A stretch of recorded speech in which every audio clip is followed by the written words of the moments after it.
Okay, guys, we are live. So for those listening at home, welcome to the Dungeon Musings YouTube channel. My name is Kevin Madison, and I will be your friendly Dungeon Master this evening. Tonight, we're down a few players, so we have decided to once again return to what is now a recurring series of either one-shots or all parts of the same campaign, playing Advanced Dungeons & Dragons... Oh, no, not Advanced, regular Dungeons & Dragons, 5th edition, set in the world of Azeroth, the World of Warcraft. And with me tonight are the stars of the World of Warcraft 5th edition campaign. I'll go the order I've got you guys on the screen. I'm sure it's going to take a really long time, guys. But if you could tell us who you are, who you're playing, and what level are you currently. First up, we have Hobbs. I am playing, well, first of all, I am Jason Hobbs. Hello. And I am playing Sovash Skull Striker, an Orcan Shaman. And I have no idea what level I am. 5th, maybe? You are, I think you're 4th. 4th level, okay, 4th. Nice. And last, but certainly not least, in this incredibly lengthy list of 2 players, is Jeffrey. Hey everybody, I'm Jeffrey, but never Jeffy, Ivy. And I'm going to be playing Daywon, the Last Walker. He is a Pandaren monk, and he is 4th level. Awesome. So, at the end, let's see, last session, guys, I don't know how much you remember about that. It was, I think, before the new year. I can't remember if we played this year or not, but you guys had affected Oh, you did? We did, okay. On the first. Oh, nice. We affected our, or you guys affected your escape from Stormwind after, you first you made your escape from the Stockade prison, then you made your escape from Stormwind City as well, and then we ended with you guys running across a bit of a celebrity in the woods. Do you guys remember who that was? Yes, his name was Hogger. That is very true. I don't know what their race is. Knolls. Yeah. So far, our main enemies have been Hamhock and Hogger. I don't really know what Kev's trying to tell us, but... All of your adversaries will start with H from now on. And they'll be part of a pig, apparently, or something. Yeah. So that's where we last left things. Where we last saw our heroes was that. Our scene today will open up in the beautiful sun-dappled glade, or the sun-dappled woods. That is the Elwyn Forest.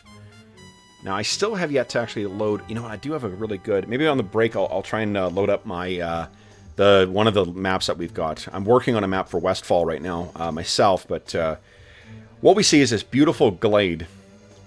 And as, we see the one gentle leaf drift down and fall and join a small collection of them at the base of the trunk of the tree, we can hear off a sound of... Sounds kind of like dogs barking, maybe? Or something cackling. It's a strange mix of that, but in any event, as we hear, it seems to be getting closer. And it sounds like there's a lot of them. Like a pretty big pack. And then we hear... and we see come bursting into the glade this enormous, rotund, but very nimble Pandaren racing along. And very shortly behind is a green-skinned, heavily armored orc. And the monk, or the Pandaren, turns around and shouts to the orc, "Hurry up! They're coming!" Guys, where we last left you off was you guys defeating a knocking unconscious Hogger, the celebrity of the Knolls. What you did not realize is that Hogger had kind of stepped away from the vanguard, or from the bulk of his Gnoll army. And moments after you dropped them, while you were trying to figure out what was happening, you realized that there was tons of these things in the woods. And without sparing a thought, you guys, one of you, and I'll leave it to you to decide whether it was Daiwan, Sovash, or Valania, who turned and ran first. But as soon as one of you went, the rest of you were like, fuck it, we're not fighting! And where we pick up is these things, the gnolls, in hot pursuit of you. It seems that Hogger may have woken up, and he really, really wants you now, because this is the third day of you being pursued by the gnolls. You seem to lose them, and then they seem to get you again. So, let's see if you can shake them today, guys. So, we're going to start off with... Oh boy. Since Dave is not here, we're going to use something different today. So, we want to see what the... I've said it's sun dappled, but maybe the weather will change very, very suddenly. One of you guys, would you kindly give me a percentile roll? Let's see what the weather's going to be like today. 92. Dave would be proud, Hobbs. Oh my gosh.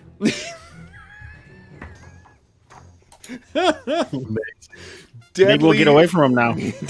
Yeah, maybe the weather will help us. Deadly Storm is what you have rolled.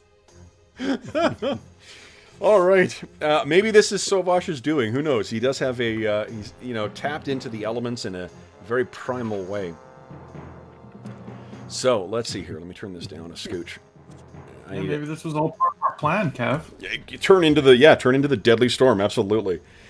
All right, so let's see what's happening here. It is summer, so, thunderstorms are not uncommon along here. I think you guys have been tried to make your way back to that that boat that you left behind not too long ago, but just you keep finding these gnolls seem just unbelievably determined to find you and catch you. So you have not been able to double back as much as you would really like to, and you're now 3 days travel away from them. And one thing we were talking about last time was the scale of Azeroth. There's a guy whose name escapes me right now, but he makes these terrific, Atlas-style maps of Azeroth, and it is fucking huge. Huge! Like, you know how big my Tulian map is, the map of Thule, Hobbs? It's like, which is about the size of Canada, a little bit larger than that. It's bigger than that. So the distance that you guys have to get from Stormwind Harbor to Westfall, we're talking days of travel by boat, much, much longer over land. So let's see here. Okay. This is fantastic. All right. So this is... I think that Sovash has been calling out the instructions for which way to go here. But the wind starts picking up quite badly, and you can feel it, Sovash. And you're not sure if it's the fury of the elements themselves or just part of the natural occurrence. But there is the spirits of air here are very, very agitated. So it's picking up quite a bit right now. The detritus and whatnot that's collected on the floor of the forest is being picked up and tossed back at you. Daiwan, it's just like you've got twigs and leaves and stuff that are just wedging into your fur and not releasing. You guys have, let's hear. Sovash, why don't you give us a survival check, please, to get us rolling? And I'm going to give you guys. I think we're going to start you with 4 Astonishing Fortune. We'll use the same rules we've used before, where you can spend 2 to re-roll, you can spend 1 to roll with advantage, and then I will give you some other during the session. 25, holy shit. All right.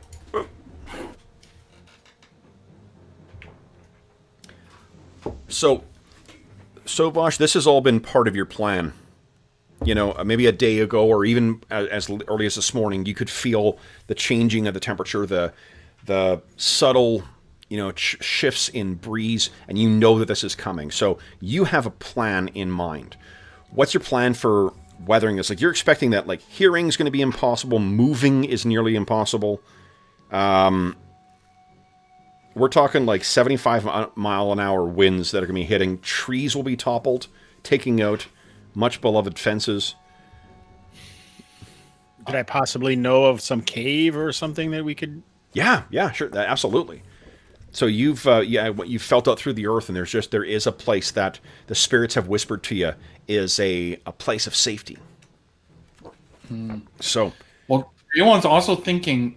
So he'll point out, Sovash, I think they've been using our scent to keep finding us and stay on our trail. Maybe this storm is a boon and will clear away our path. If we could at least make some distance and find somewhere safe to ride the storm out, maybe we will finally be rid of these gnolls. Aye, Devon, I hope so. It's my idea that it will happen as such. Quickly, take a ride now. And how much fun is that? All right. We'll have you using puppets in no time. So, what you guys do is the sky very, very quickly, the light is swallowed up by dark and heavy storm clouds. What was a calm and serene forest has very quickly become a creaking and moaning place of pain, and the stuff that's being pulled up and blown in front of you is restricting visibility as well. But Sovash, your amazing roll tells us that when Daiwan, you're about to ask another time, are you certain? Are you certain you know where we're going? Sovash, you stumble down into a ravine, and from there is this big cavern or a cave that leads in elsewhere. And Valenia is with you as well, so you'll be helping her down into... normally we don't bring NPCs or player characters as NPCs, but I'm going to make just a brief exception tonight. So, you see this, and yeah, the...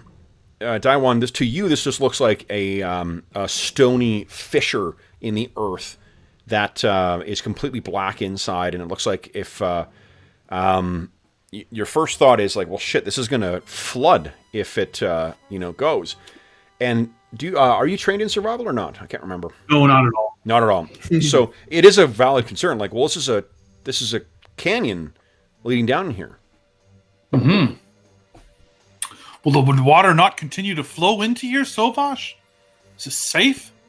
And what Sovash does is, with the beginning, the pelts, the stinging pelts of rain that are falling down, he points down to and just beneath the accumulated twigs and matted down leaves. What you can see is there is a tiny bit of water flowing actually down and away from this. There must be a very, very subtle, almost imperceptible slope. It's incredible that he noticed that. Amazing. I don't even know what that means to us. What it means is that the rain that's falling, it's going to flow away from the cave, not into the cave. Okay. Whatever water accumulates is going to rush away down this canyon, not into the cave and drown you. So, then, into the cave you go. And yes. it is... Say, what was that? Oh, nothing. I just said yes, into the cave. Into the cave, all right. So you guys throw yourself in there. It's probably about midday when you went in, and the storm, you very quickly realize that the storm seems to have...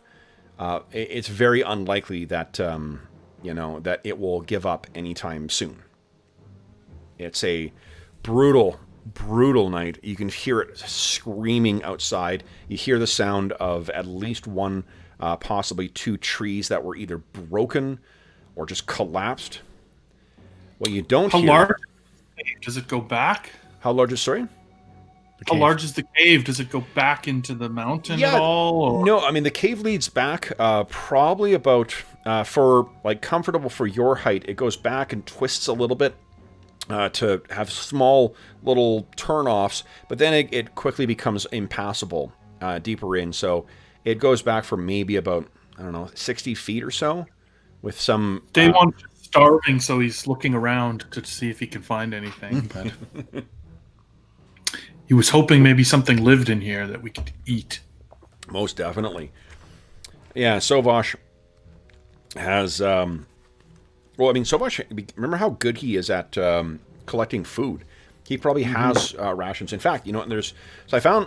I mentioned to the guys before we started that I've been doing some prep for this as our regular kind of pickup campaign to have some continuity with the characters. I've been looking at the cinematic environs. Again, for folks at home, I'm so sorry that this is still backwards. I gotta figure out how to fix this. But the cinematic environs has some really great rules for third edition, or for fifth edition survival rules. And one of the things they do is it's a counterpart, or not a counterpart, but it's a similar type of survival rules to what we used last time. What I'll do is let's get your... let's see how much you scavenged yesterday. Let's see if you got some leftover food. Water you're certainly not hurting for, that's for sure. But let's see here. Yeah, it says that in a normal situation, I can find enough food for myself and 5 other people each day. Right. What we're going to do... Thing. That, that defeats... I think you gave me advantage or something. Exactly. Yeah. I'm just going to give you advantage on the rolls for it because it... otherwise, what it does is it just says ignore those rules. Makes it... Yeah. Right. So, yeah. So let's do this here. You know what? You may be able to find some stuff in here because there are things you can find in... the earth. Some moss or some like worms fungi or crayfish. Absolutely. Yeah. So let's do this. Let's give us a... Now, how much time do you think you would have had the day before to forage? Do you think you would have had just like an hour to get yourself ready? Or sorry, for traveling at a normal... we've been getting changed. Yeah, we've been getting chased for a day. Yeah, so traveling at a normal rate and trying to pick up shit as you go is a DC 20. So why don't you give us a survival check? You got advantage on this, and you got a pretty sweet bonus to it as well. Fantastic. Oh. Yeah. Oh, nice. All right, so success finds the equivalent of 1/2 ration plus 1/2 ration per wisdom survival modifier. So, and you're +6, right, with your wisdom? Your survival? Well, 2 of those is a proficiency, right? So 4 would be the wisdom part of it. 4. Oh, no, so it's with... remember the way that they list... skills in 5e is always like attribute, then in bracket is the skill. So when I say wisdom survival modifier, what they mean is what's your survival bonus? Oh, okay. 6. Yeah. 6. Okay, so it's 3.5 rations you found. So that's pretty great. Oh, there you go. Yeah. So even if you ate, and each person needs to eat 1 ration per day. Is that right? Or is it 3 rations per day? Don't know. Let's see.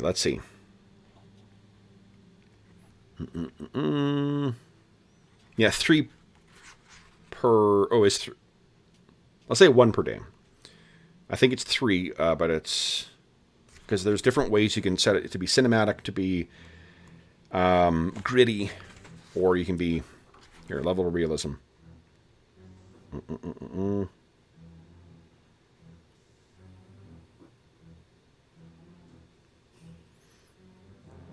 Okay. Rogerio de Leona Piera says it is 1 per day. Oh, is it 1 per day? That's what he says. I don't know. In cinematic environments. Well, that's what it is for. We'll take it. This This is hard mode. Let's go. Yeah, 3 per day. So you guys are down. You are down 1. Then awesome. Let's see what the starvation rules are. Ooh. Yeah. That's why day one's frantically searching the cave. It is great. You're in a cave. Like all you need to do is move into a tree, and you're effectively Winnie the Pooh now. Yeah. Oh bother.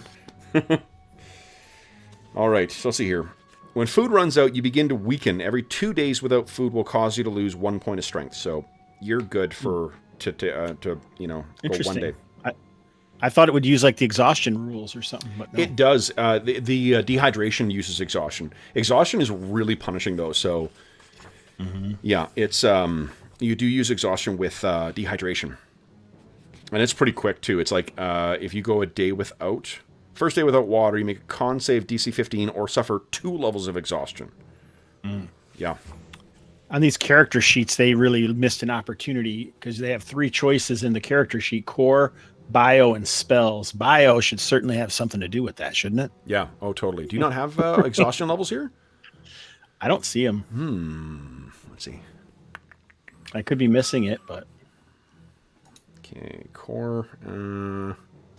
Failures, successes. No. I wonder if it's under. Forgive me, Jeff. I'm just going to see if it's under the options here, because you can do things like you can trigger. Oh, show exhaustion tracking. There you go. Boom, on. And where does it show up here? Yeah. Oh, there you go. Sweet. So let me quickly toggle that for you there, Sovash. See, this is some players who are hardened by playing D&D or AD&D. Give me the more difficult stuff here. Here we go. Well, So 5th is already pretty easy, so... There you go. So you can see that. no addition wars. No addition wars. It just offers a different experience. Well, Yeah, we're also ratcheting up. We're letting you guys have a short rest on 5 minutes instead of an hour. So, yeah. Okay. So, so you guys should have the exhaustion levels on there now. Yeah. Fantastic. Okay. Cool. Then, guys, what you do is you do have the food, and there's maybe Daiwan mentions once or twice about the lack of food in here, and. Let's see here. Oh, Day One more than mentions it. Yeah. It could help your constitution. And if you were to take a diet once in a while, Day One. Got mass to uphold. You know what I'll do? Indeed. Let's just set the difficulty at 25 for the cave. Let's take a look around. So, Wash, go ahead and see if you can find anything worth... I only need a 19 or 20, guys. What are the chances? No. Nothing in this cave. All right. So then, you guys, night falls and the storm carries on. There's certainly, enough stuff to get together to start up a little fire. Keep yourselves warm as the thing carries on. And did you guys want to try and take turns keeping watch? That will definitely cut into how much time you get to travel tomorrow. Or do you just hope for the best that, I think with the storm the way it is, and the hours that we've had without seeing them down in the valley, I think we feel safe, or at least Day One feels safe enough to rest and hopefully in the morning start out early. Okay. And so, If the storm... Man, oh man, you're going to have to... I think that you may need to make a Constitution save here, because between Day One snoring and the grumbling of his stomach, it's enormously difficult. Get any sleep? Exactly. Even though we're exhausted and running from the flipping knolls. So you, it's in the middle of the night, and Sovash, you kind of wake up because you heard something. And there's the sound of the rain and the wind coming down, or the wind blowing and howling outside, the pounding rain going down, the gurgle of the accumulated rainfall making its way down the gorge away from the cave. You could have sworn you heard the sound of something crying or something in pain. Do I see our companion? I can't remember. Daiwan is there. He's on his back, his fingers crossed across his big rotund belly, going up and down. And Valeria, I mean. Valeria is... Valania. Yeah, Valania. Valania is there as well, too. And you hear Daiwan kind of mutter in his sleep something in a language you don't understand, but I think that Daiwan, if we had the subtitles on for Pandarian, we would hear, "Why, yes, I'll have another dumpling. 2, please." So Sovash's eyes gleam in the night as he looks around in the low light with his dark vision to see if he can see anything else untoward. you can hear the sound of... It sounds like a wounded animal from deeper in the cave. But I already know let's see. Daewon went looking everywhere for food in there. Absolutely, yeah. But you can hear it. Okay, well, I think I would hate to wake him up and listen to more of his complaints. So I'm going to have to go look on my own. Jeff, drank some whiskey down the wrong pipe, it looks like. That was terrible.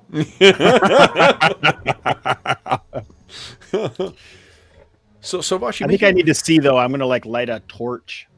I can't remember. Do you have dark vision? I do have dark vision, yeah. Yeah, I yeah. don't remember what it did. It's, hold on. Let me double check here. Because I think it's full-on... I think the orcs have full-on dark vision. And this. Let's see.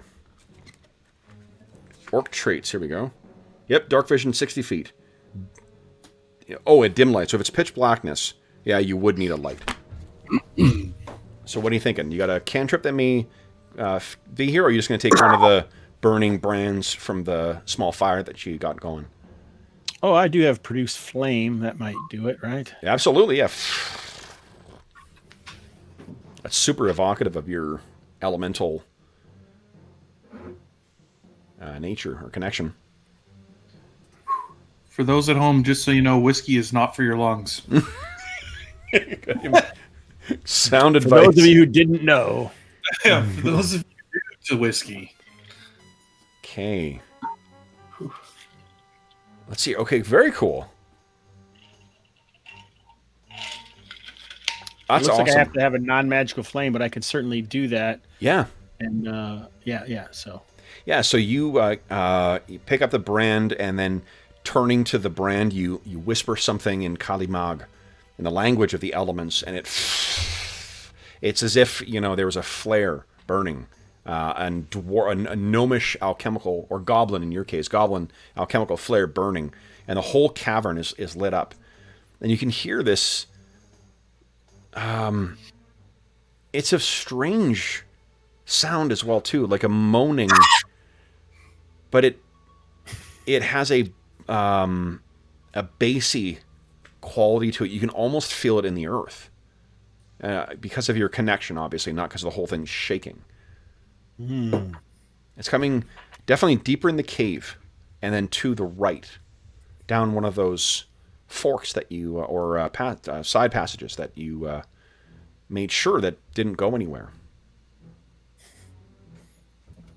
Dave just told us to have fun. He must be going to bed. Yeah, Dave was assuming we kicked the shit out of him. That's why he wasn't able to play tonight. Dave, have a good night. We'll see you tomorrow. All right, yeah. So I think I'm going to have to have a look around, keeping, kind of the wall. I'm not scared, but it seems silly if anything happened to me, there'd be no protection for my companions. Absolutely. So you make your way back cautiously, but, curiously. And what you find as you slowly make your way back into the cave, you keep expecting to turn a corner and see whatever's making this sound there. And you finally get to this point where it's as I described, where the cave gets so small and so cramped that you can't go, there's no further way to go. And it's not that there's a opening that leads further in, it's that the cave just ends here. But you reach this point, the light of your, brightened fire kind of reflecting off of this wet wall, and you can hear the sound.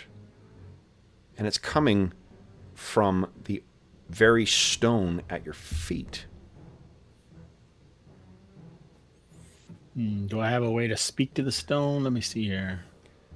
Well, it's not like a stone. It seems to be coming from the earth itself. Yeah, like from below you. Oh, is it? Does it look like there is something that I can pass through, or a hidden passage, or a doesn't seem to be any way to get through here. It doesn't this doesn't make any sense. And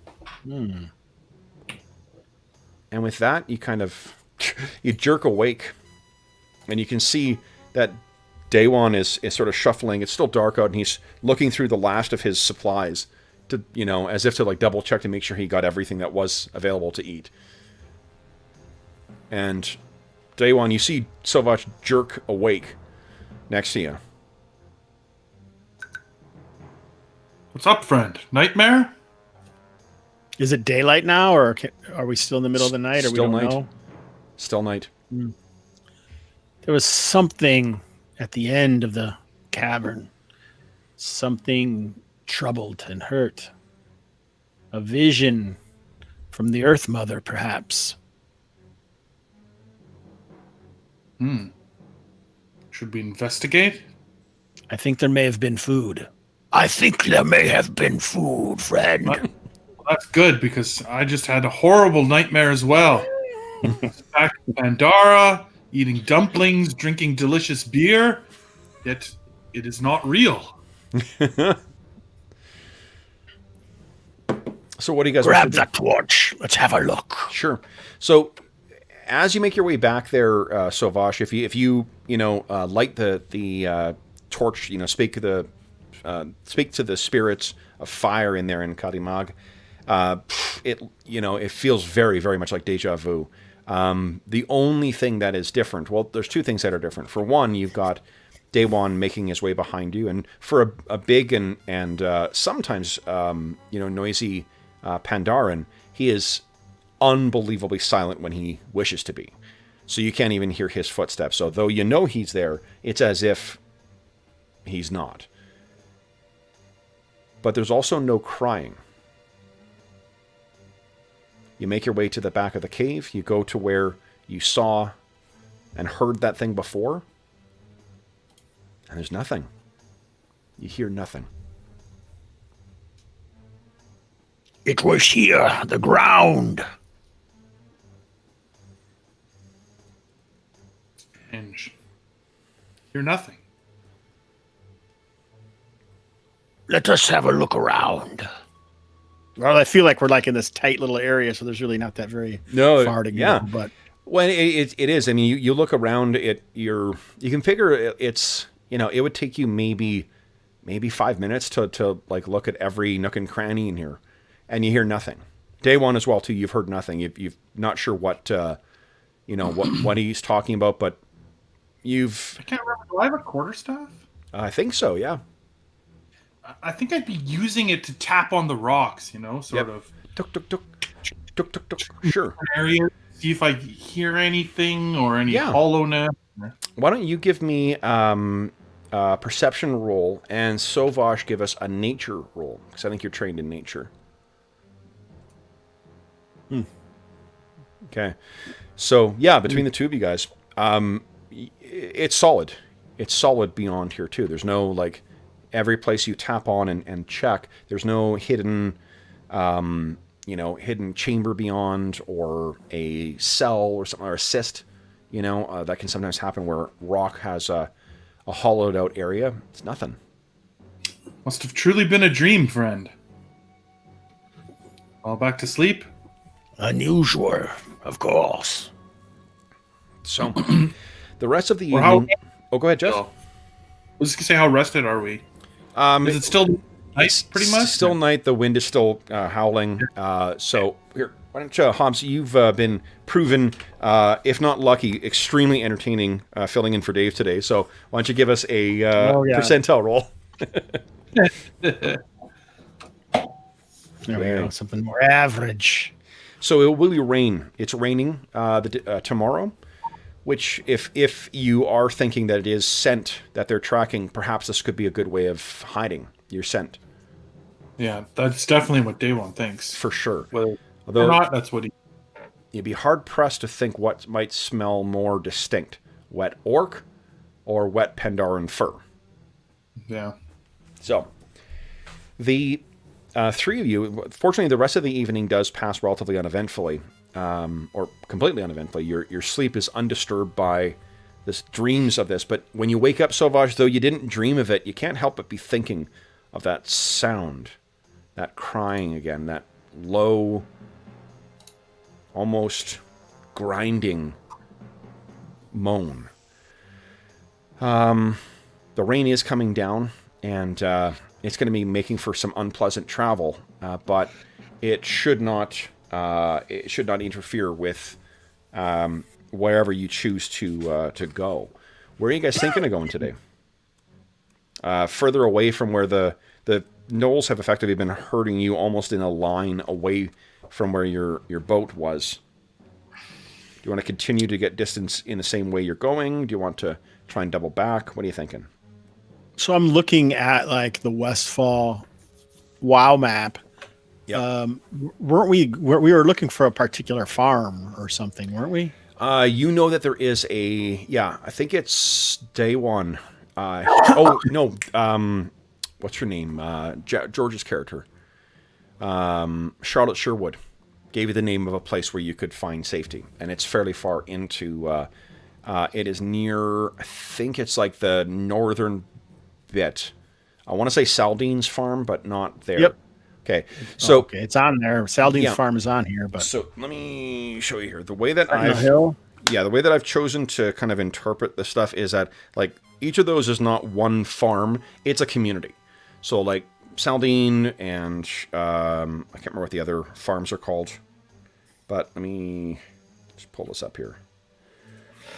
All right, so this is between the now and there we go. So there's Westfall. It's not orange enough yet, but that is Westfall. You guys have been traveling basically through. You're not quite in Westfall yet. You're still in the Elwyn Forest over here. Oh, okay. I wasn't sure. I knew we were on a boat and then we landed, but I couldn't remember where the boat landed. Yeah, and unfortunately, you've been kind of herded inland. We didn't really take a look at the map before. There's actually a lot of mountains along the coast until you get to what's called the Longshore, Lost Shore, or Gold Coast. The Gold Coast. All the way along that coast, there are old mining communities. But Westfall's got, I think, Sovash, you would know about this too. Well, Westfall's got a kind of an interesting history because it has basically, for almost 100 years, it's been basically abandoned. There was a huge series of wars fought a little more than 100 years ago with gnolls. And when the final one happened, Westfall just sort of was devastated. It's almost as old as Stormwind. Stormwind has been settled for over 1,200 years. Westfall, similarly too, has been a kingdom and whatnot in its own right. But since that time, and then the more recent invasion of orcs through the Dark Portal, that didn't help things either.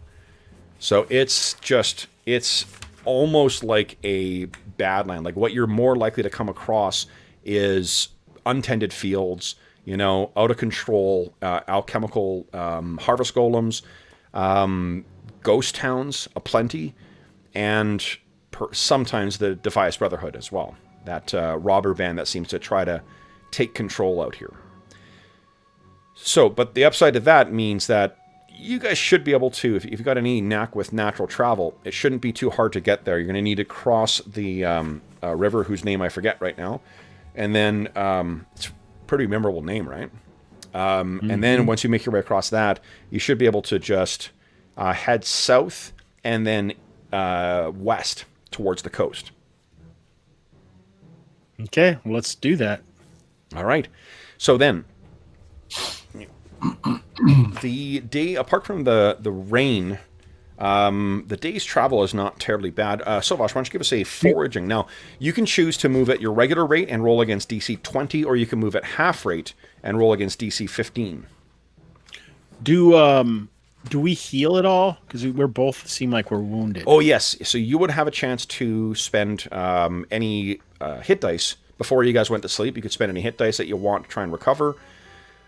And then overnight, you'll recover half your total hit dice, as well as any other things that refresh on a long rest. Nice. So I'm up to full. Okay. How about you, Daiwan? How many hit dice did you spend before? Oh, nice, 7. So if I get half, I'll be full again on my hit dice. I had 4. No, I have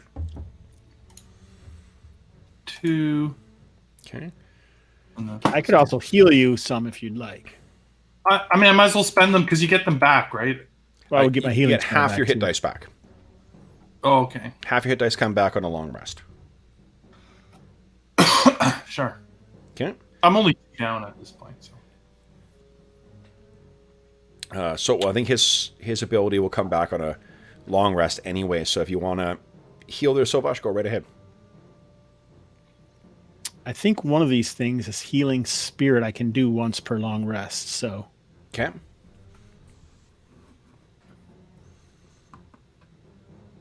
Nice. Oh, that's huge. Okay, so duration, concentration up to a minute.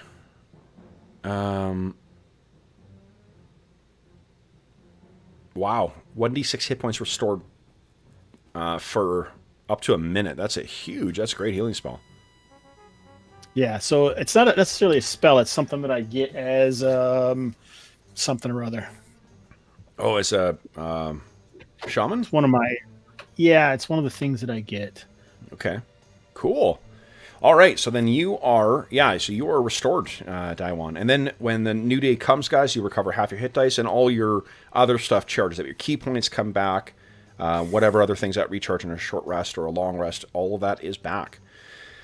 So, what do you wish to do with... I think your blue is your key points, Jeff, and your green, I think you had as your healing mists, right? Yeah, I added that to the... Okay. So he is a Mistweaver? Yes, yeah. Nice. Yes. All right. Then, guys, what I guess first off, for you, Sovash, let's see about getting lost here. You mean find where we're going? I mean, find where you're going, absolutely. Okay, so here's the thing. One other benefit I'll give you for your traveler thing, Sovash, because you're losing out on a pretty big automatic ability. I will always count territory that you've been to as friendly territory. So it gives you it reduces the difficulty of navigation by 5. So it's a big thing. All right.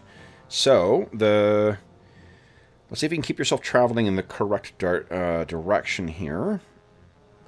Why don't you give us a survival check there, Sovash, or wisdom survival? Fantastic. Yeah, so you got no difficulty traveling in the absolute correct direction towards the river to make your way across. And do you wish to travel at a full rate and keep your distance from the gnolls if they're still in pursuit, or do you want to travel at half rate and drop your foraging DC down to a 15? Is this or it's at a 20? It's out of it. Is that what it is? Yeah, 20 normally. Yeah. Almost. Well, we've already been starving for one day, so it seems like we need those sustenance. Otherwise, won't be able to stay away from them anyway if we don't have it. So I think we should go slower. Yeah. If we run into them, we want to be able to fight. Well, and here's something else too. So that once you can do that when you're traveling. If you want to spend time in camp foraging as well too, first hour is 20, and then it diminishes by 5 for each hour after that. Okay. So the more time, like that's, you can do it when you're traveling as well, and then you could just also these woods, the Elwyn Forest, are bountiful. So the likelihood of finding either foraging stuff or hunting are quite good. Okay. Okay. So I think we're going to go at half pace so we can gather stuff. So why don't you give us a survival check, please? DC 15. Fabulous. Okay. Yep. All right. Then, so you once again you recover. What is that? 3 rations. Yeah, 3.5 rations. So, Daiwan, you are. Oh. All right, and we have made it to the river now, or No. Mm-hmm. Okay. Sorry, what was that, Flash? I don't know. What'd you ask? I said, should we store this half ration, or should I just eat it now? Go ahead, you sluggard. Go ahead.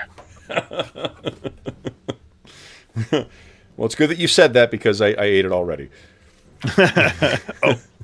So, The rain peters out by about midday, so it's just a wet and messy kind of camp. Valania's not... Well, she's a night elf, actually, so she probably is fairly comfortable in these conditions, at least in the woods.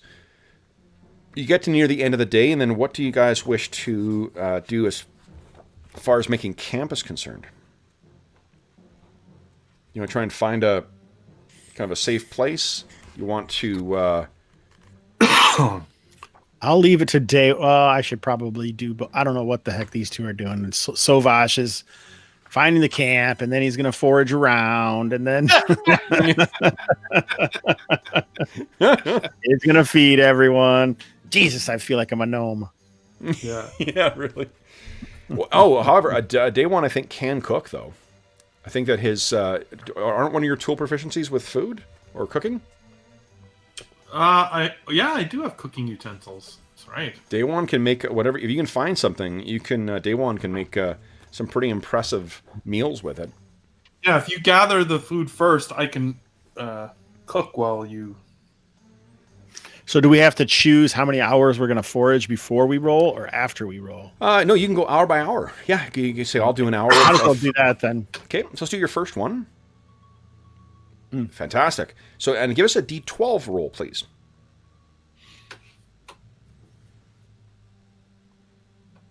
You find a bunch of wild fruit in your first hour.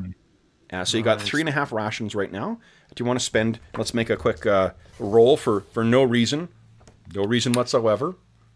Here's a bunch of crab apples and choke cherries. Make something out of that. Did I say fruit? I meant killer fruit. Ah! I had some good time. I could brew us a nice batch of fruit punch with this. Mm-hmm. And some copper piping and a little... He's just dreaming of his, childhood kitchen. For sure, yeah. So, Ash, do you wish to continue? Yeah, we need to get a little... So DC 15 for this one. Let me make another roll here. Success, give us a D12 roll. Not fruit. Yeah, 6. Raw nuts. All right, fruits and nuts. Yeah, fruits and nuts. Next one will be a DC 10 if you want to spend another hour. One more hour, and that's it. You make some decent food out of this. Okay, success again. And go ahead and give us another... Ooh. Right. Might either be really good or really bad. Bird's eggs. Nice. All right. I feel like we're having nuts and berry omelet. Yeah. Yeah. Okay. More of a souffle. I prefer quiche. I prefer quiche. So this is pretty cool. So there's also hunting rules in here too that sort of scale up for the size of game, similar to what you do in World of Survival Guide. That's neat. We'll also try go hunting next time, or you want to try hunting now too? Let's do that next time. I think I think I'm happy. We got our protein. Yep. We got our fruits. We're good to go. Awesome. So that means you guys have a total of what is that? 9, 10, 10.5 rations.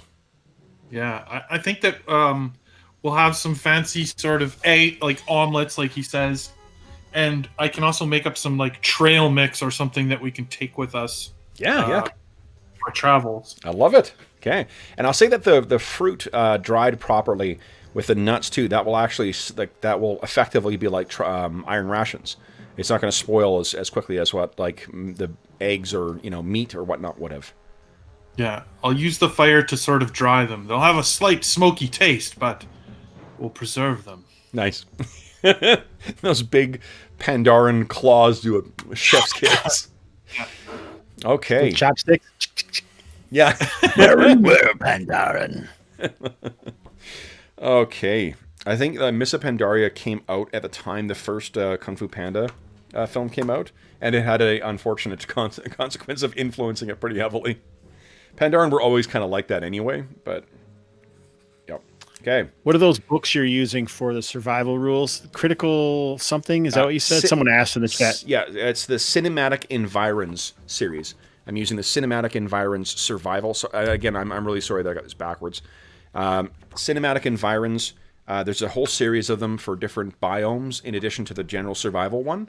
It's terrific stuff. It's a guy named Dave Breon Jackson. The authors are, it's Critical Hit Publishing, and the authors are Alex Guillot, Dave Breon Jackson, and Rob Davis. Great stuff. Really, really great products. I use these in our 2E games as well. Just not. Do they? Oh, sorry, I didn't mean to interrupt you. I thought you were. No, it's yeah. You get drive-through RPG and print on demand. Do they? How do they coincide with the 5e new Wilderness kit? Not at all, or? They don't. I like them a lot better than the 5. I think the Wilderness Survival Kit is pretty awesome, and it looks really great. The DM screen is pretty nice. I find the rules are far too simplistic, and I don't think that they're not the level of detail that I want. The level of detail you get in cinematic environs, yeah, like it's not for everyone. Like if you want like something that's about the level of complexity of like, Oregon Trail, then that's what you're gonna get from the Wilderness Survival screen. It's perfectly functional. It's fine. It's totally fine. It's more of a consolidation of rules than an innovation of them. What Cinematic Environs does is it rewrites survival rules to be completely different for 5e, but it's got terrific rules for doing, like, for all this one at least, the survival book has for all elements of survival, like weather, like hunting, trapping, building shelter, in an excruciating amount of detail. But I like that stuff. Like, for me, that's what helps make the overland travel. So that's why the Wilderness Survival Guide for AD&D is so good. This does that for 5e. I think it's a very, very worthy successor for that. So this is suddenly become a review of Cinematic Environs, but I spent a lot of time with that, and they just released one for Marshlands, and it is awesome. There's so much awful shit in there. Like, there is a reason nobody lives in fucking swamps. So, yeah, it's great stuff. Well, I guess except for, like, Florida. So, Okay. Then, guys, this very, with the rain dying down, with the, the seemingly your knoll pursuers nowhere in sight, you guys are actually able to have a pretty lovely little evening. Sovash, would you give me one more percentile roll? See what the weather's gonna be like tomorrow. I'll tell us how shitty it's gonna be tonight. 80. Right. Shitty. So rain's gonna carry on tomorrow too. So I think you guys have put together a small. Daiwan, you don't have any training in survival at all, right? Not in survival, no. Not in survival, okay. So maybe with once Sovash gets back, he kind of helps you figure out how to build or how to put together a shelter, and you guys can put together a lean-to in 2 hours.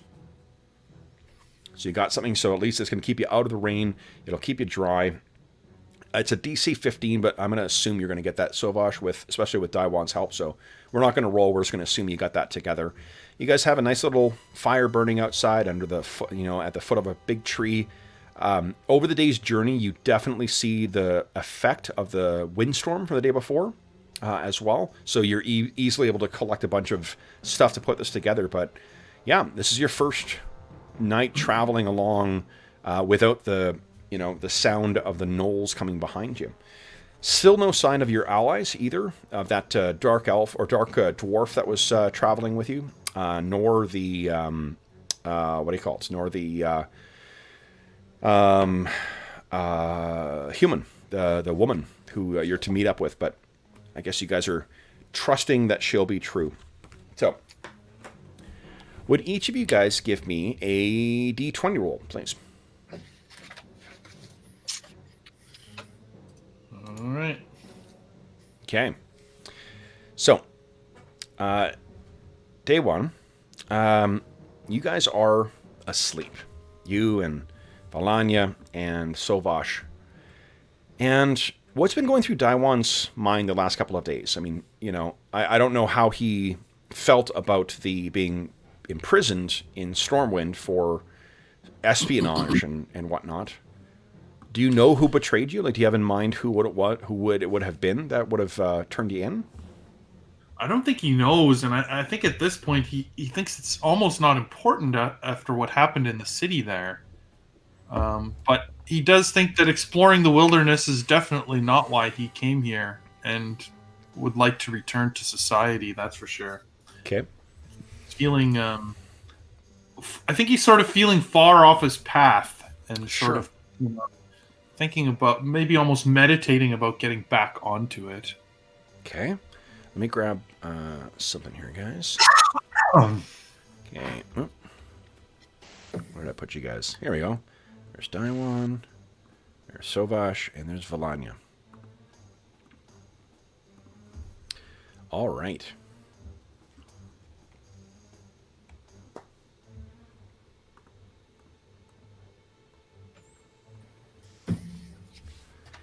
So, Daiwan, I think you guys have been taking it in turns for who's keeping watch at different times, and you wake up and you kind of realize that you look out at the rain coming down outside. You just feel like, I've been sleeping longer than what I should have been. Valania should have come to get me. And the rain is going down outside. Would you give us a perception check as well, too? It's a hearing thing, so I'm not sure if you have any bonuses to that or not. But I don't think to hearing in particular. Okay. And... Oop, wrong thing. Not a great roll. The rain on our little makeshift lean-to is too loud. Yeah, no doubt. Okay, how'd you do? Ooh, a 7. Not great. Now, you do have 4 points of Astonishing Fortune. You could spend 2 to re-roll, if you like. Or you can just take that as it is.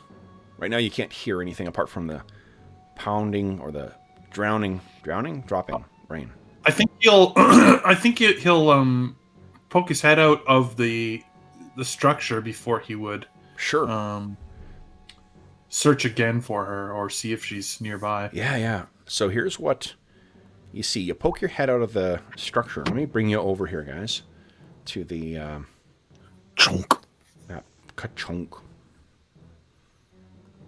Now, what you see is off in one standing up there is a small crowd of hunched over, strange looking creatures. Oh. There's tiny glows. A little tiny glow above each of their heads as well, too. And you realize what it is.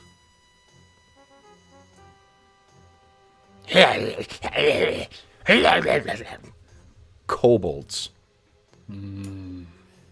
And kobolds are right bastards. They are degenerate, they are thieving, they are violent, and they are most often found underground. And this is what you see out there. Now,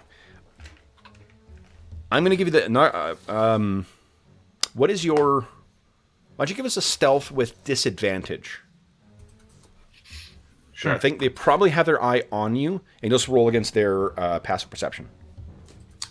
Okay, and while he is sort of peeking out of the lean-to, as soon as he sees them, he's going to sort of like go onto one foot and use his other foot to sort of nudge Sovash in his sleep. I love it. Dunk, dunk, dunk. Yeah. Okay, so stealth, an 11. Okay, let's see how you do here. Here we go.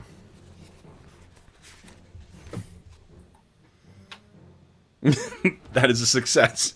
They are very stupid and very oblivious.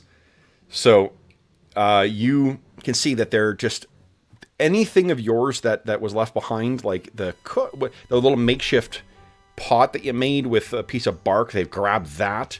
They're grabbing everything that was left around here. They only stand about maybe 3 feet tall, so they don't look, they don't look terribly imposing. And you're able to hit Sovash, and Sovash, you kind of wake up. I don't think you do have you're not going to be able to sleep in your armor here because you will get a level of fatigue otherwise.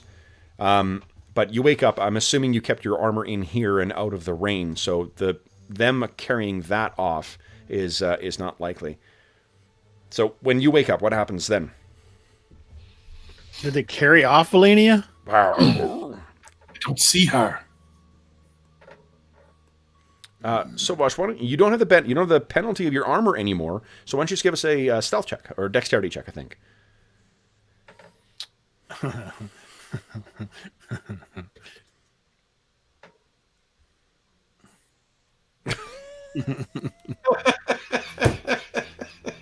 So what do you think happens that represents that that 2? So I think Sovash moves out to quietly try to do something and hits his spear that flips over and smashes into his armor. Clang, clang, clang, clang, clang. And every one of them, they're what do you got? The little candle burning, like sheltered against the rain, but burning.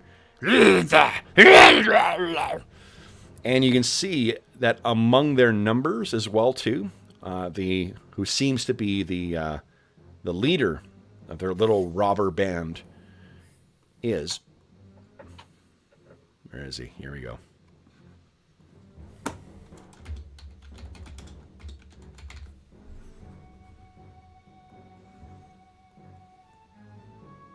This. A worker of magic. Oh, God. You can tell he's a badass. They spelled caster with a K. I know. Caster. I don't know if you guys noticed the title of the episode too, but the session is called Kobold Komplications with a K. Oh, I see it now. I have not. All right. So then, guys, why don't we everyone click on their token and go ahead and roll initiative. Oh man, I rolled a 3. So a 5 in total for these little shits. And I'm going to copy one of these guys, put him up here. Boom. And I'll add the turn for him. Oh, I'm going to scroll up. There we go. Boom. And 53. Holy shit. It's super fast. It's the Quicksilver. In your eye. Mm-hmm. Boom. All right, guys. So, Sovash, in spite of being noisy as shit, you are fortunately quick. Now, let me switch out here. We got trouble. Get rid of that. Let's do... I think this one's kind of cool. Yeah. This one? Not for kobolds. This one. I really should have reloaded the... Yeah, why not? Okay. I should have got some of the glockenspiel in it. Okay. So, Sovash, in spite of not making a shit ton of noise with your armor, you are able to act first. So what are you doing? I think he's going to let out a cry, because these guys are obviously surrounding us. It's not like they were moving by. They've been moving in on us. They've more been picking through your camp right now. Oh, okay. Yeah. But they're still quite a ways away. Yeah. I think he's not going to be happy, and he's going to jump up and throw his spear at somebody. Okay, go ahead. Bellowing at them. How do I throw my spear? I just one-handed, maybe? No, that might be doing strength. I think it's it should be on there, isn't it? You just click on there's Well, the weapons. I have spear one-handed and spear two-handed, but Yeah, one-handed. One of them's throwing or not. Throwing would be the one-handed. Yeah. Would that use dex though instead of strength? Or? No, because it's a throwing weapon. Okay, good. I'll say change that in 5e. That's the way it's been for thrown weapons. Have always been strength bonuses since like 2e. So that is, yeah, a solid hit. Which one did you attack? I think like it's going to be this one here. Okay. So yeah, you hurl this thing, and it carries its corpse back a good 10 feet. Poof. One down. Be gone, bastards! All right. Then, Daiwan. What are you doing? I think he's going to run up to this one here. Okay. And he's going to smack him with his quarterstaff. That's my bull! That sounds great. Go ahead and make your attack roll.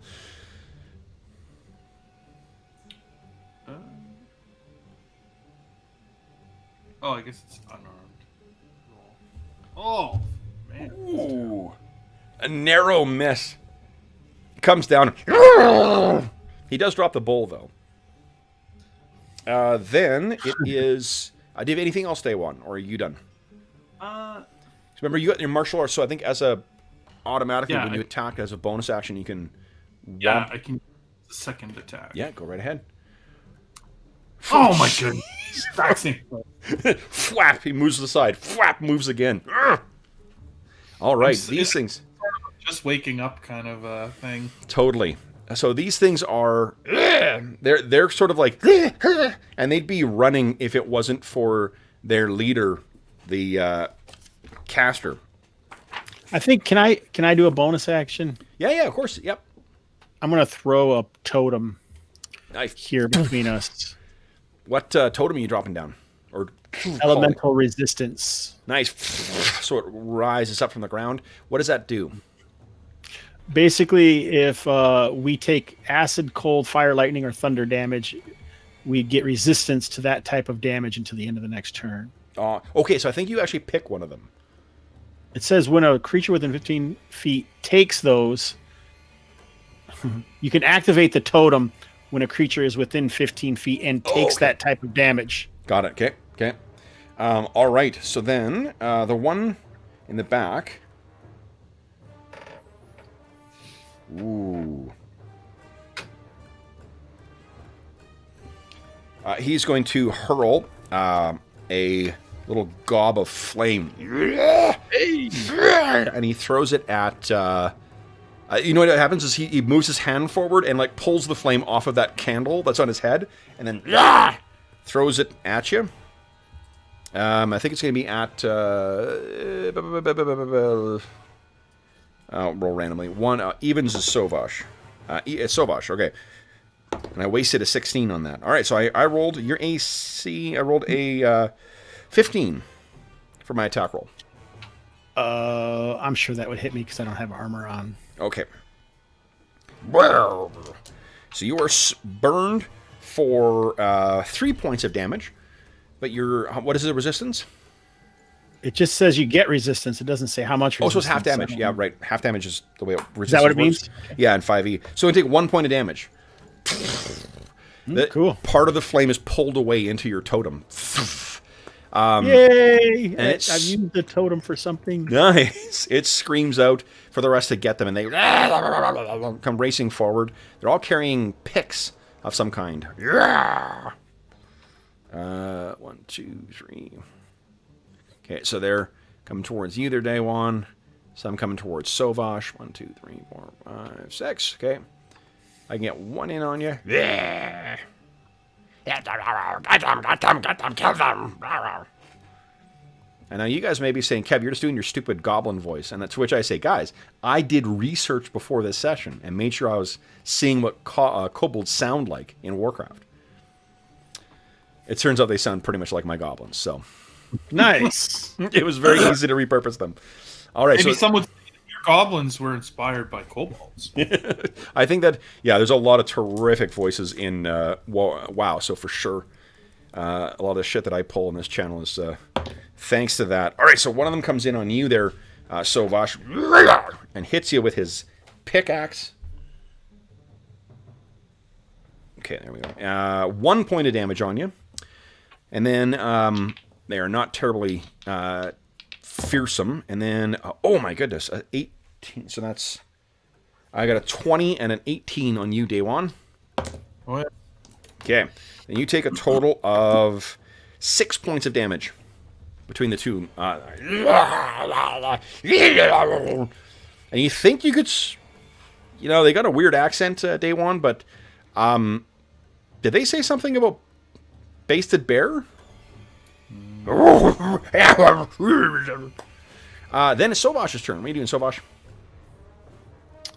I think I am going to use a lightning blast, but shift it into fire, so then I can use my attunement to fire to do my proficiency to other creatures. So Very cool. all right, so starts out as lightning, but as it flashes out, it turns into fire. Holy shit. All right, So the nearest one here, it does 7 points, but then 2 points of fire arcs off into the next one. Yeah, it is one gout of fire that just burns straight through both of them. Their little charred corpses fall to the ground. You still have a bonus action and a move if you choose to. Oh, I forgot about the bonus actions and moving. I don't.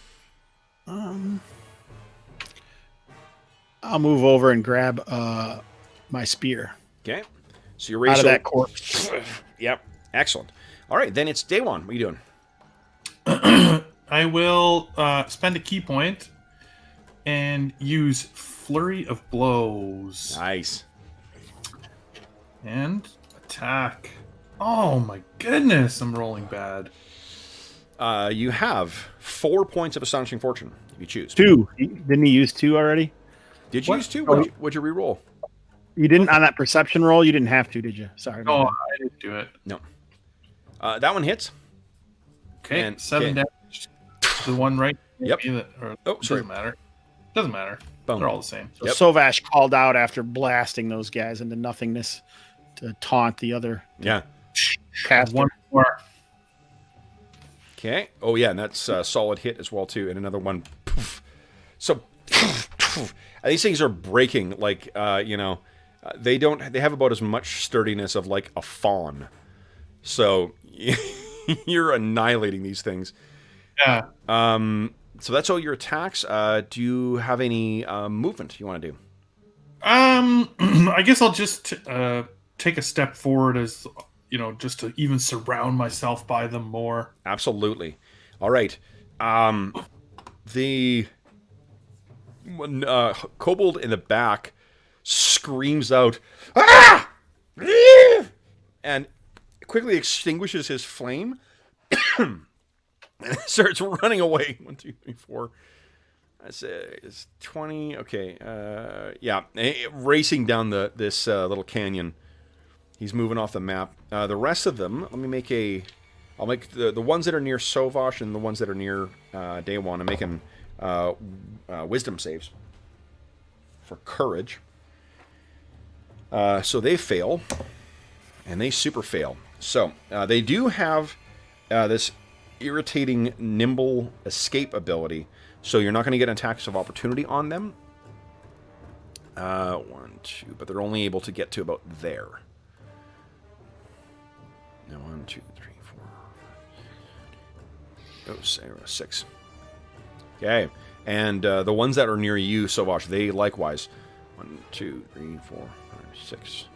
I remember diagonals. I don't think diagonals count as double in what do you call 5e? So. No, so there's They normal. got just to simplify things. Okay. All right, so they're all, seeing you turn Day One just annihilate a bunch of them, and then seeing Sovash turn the rest into briquettes. They're on the run. Sovash, what are you doing? I don't see any reason. They're not carrying any of our stuff, right? Not at this point. Oh, okay. I was gonna say if any of them are carrying my pouch of trail mix, that's the one that I will chase down.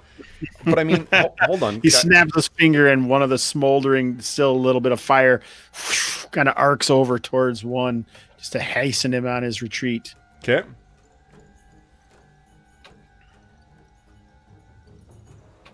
Let's see. Oh, you make an attack roll, or No, that was just whipping him in the ass? He jumps in the air, keeps on going. All right, so they go running off into the rainy nights. And it's weird, Dave, Sovash, you were so rudely awakened. As soon as they're, 20 or 30 feet away, you can't hear them at all anymore, and all you can hear is the sound of the falling rain. But something that, now that you're having a quiet moment, what you think of, you're pretty sure you heard in the dream, you think you were dreaming. And it was that crying again, that moaning of something in pain. And it was louder. And day one, you obviously were not dreaming. You're just sort of looking around. Where's Valanya? Yeah, I was wondering that too. Yeah. Night Elf left us to our own demise with these kobolds. There's no way they've taken her. She must have wandered off. Is there? Is there anything around? Is her stuff still here? Her stuff is still here. Could they have overpowered her? I feel the music sounds terrible. Now I guess I'll look around on the tracks and see if I can notice anything like someone carrying something heavy. Sure. Yeah, give us a survival check. Let's see here. How you do? Yep. Because of the rain and because of the recentness, so you're able to pick out their, big floppy footprints, right? And you can see that many of them are not terribly heavy. But there are some that are much deeper than the others. And they head off in one direction, as if they were... they're not big creatures, right? And it's a bunch of them together, walking almost in unison. And in your mind's eye, you can almost see 4 of them in a row carrying a bound Valanya off on top of their heads. You do know that Lilliputians. Oh, sorry. Oh, no, go ahead, Hobbs. No, I was just joking. Go ahead. She definitely is not as physically capable as what you guys are. She's definitely powerful. No joke, but she isn't the physical presence that either of you guys have. And if she was caught unawares... Well, we must follow them. Very well. Can't imagine what they would do with her. Those hideous little things, and he looks down at some of the fallen bodies that he's standing over. Yeah. There's a little flicker of flame still that's burning on one of them. The candle's still there. We'll I'm going to put on my plate armor and let's head off. Let's follow him.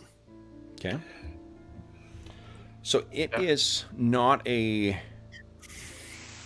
Yeah, actually, let's do this.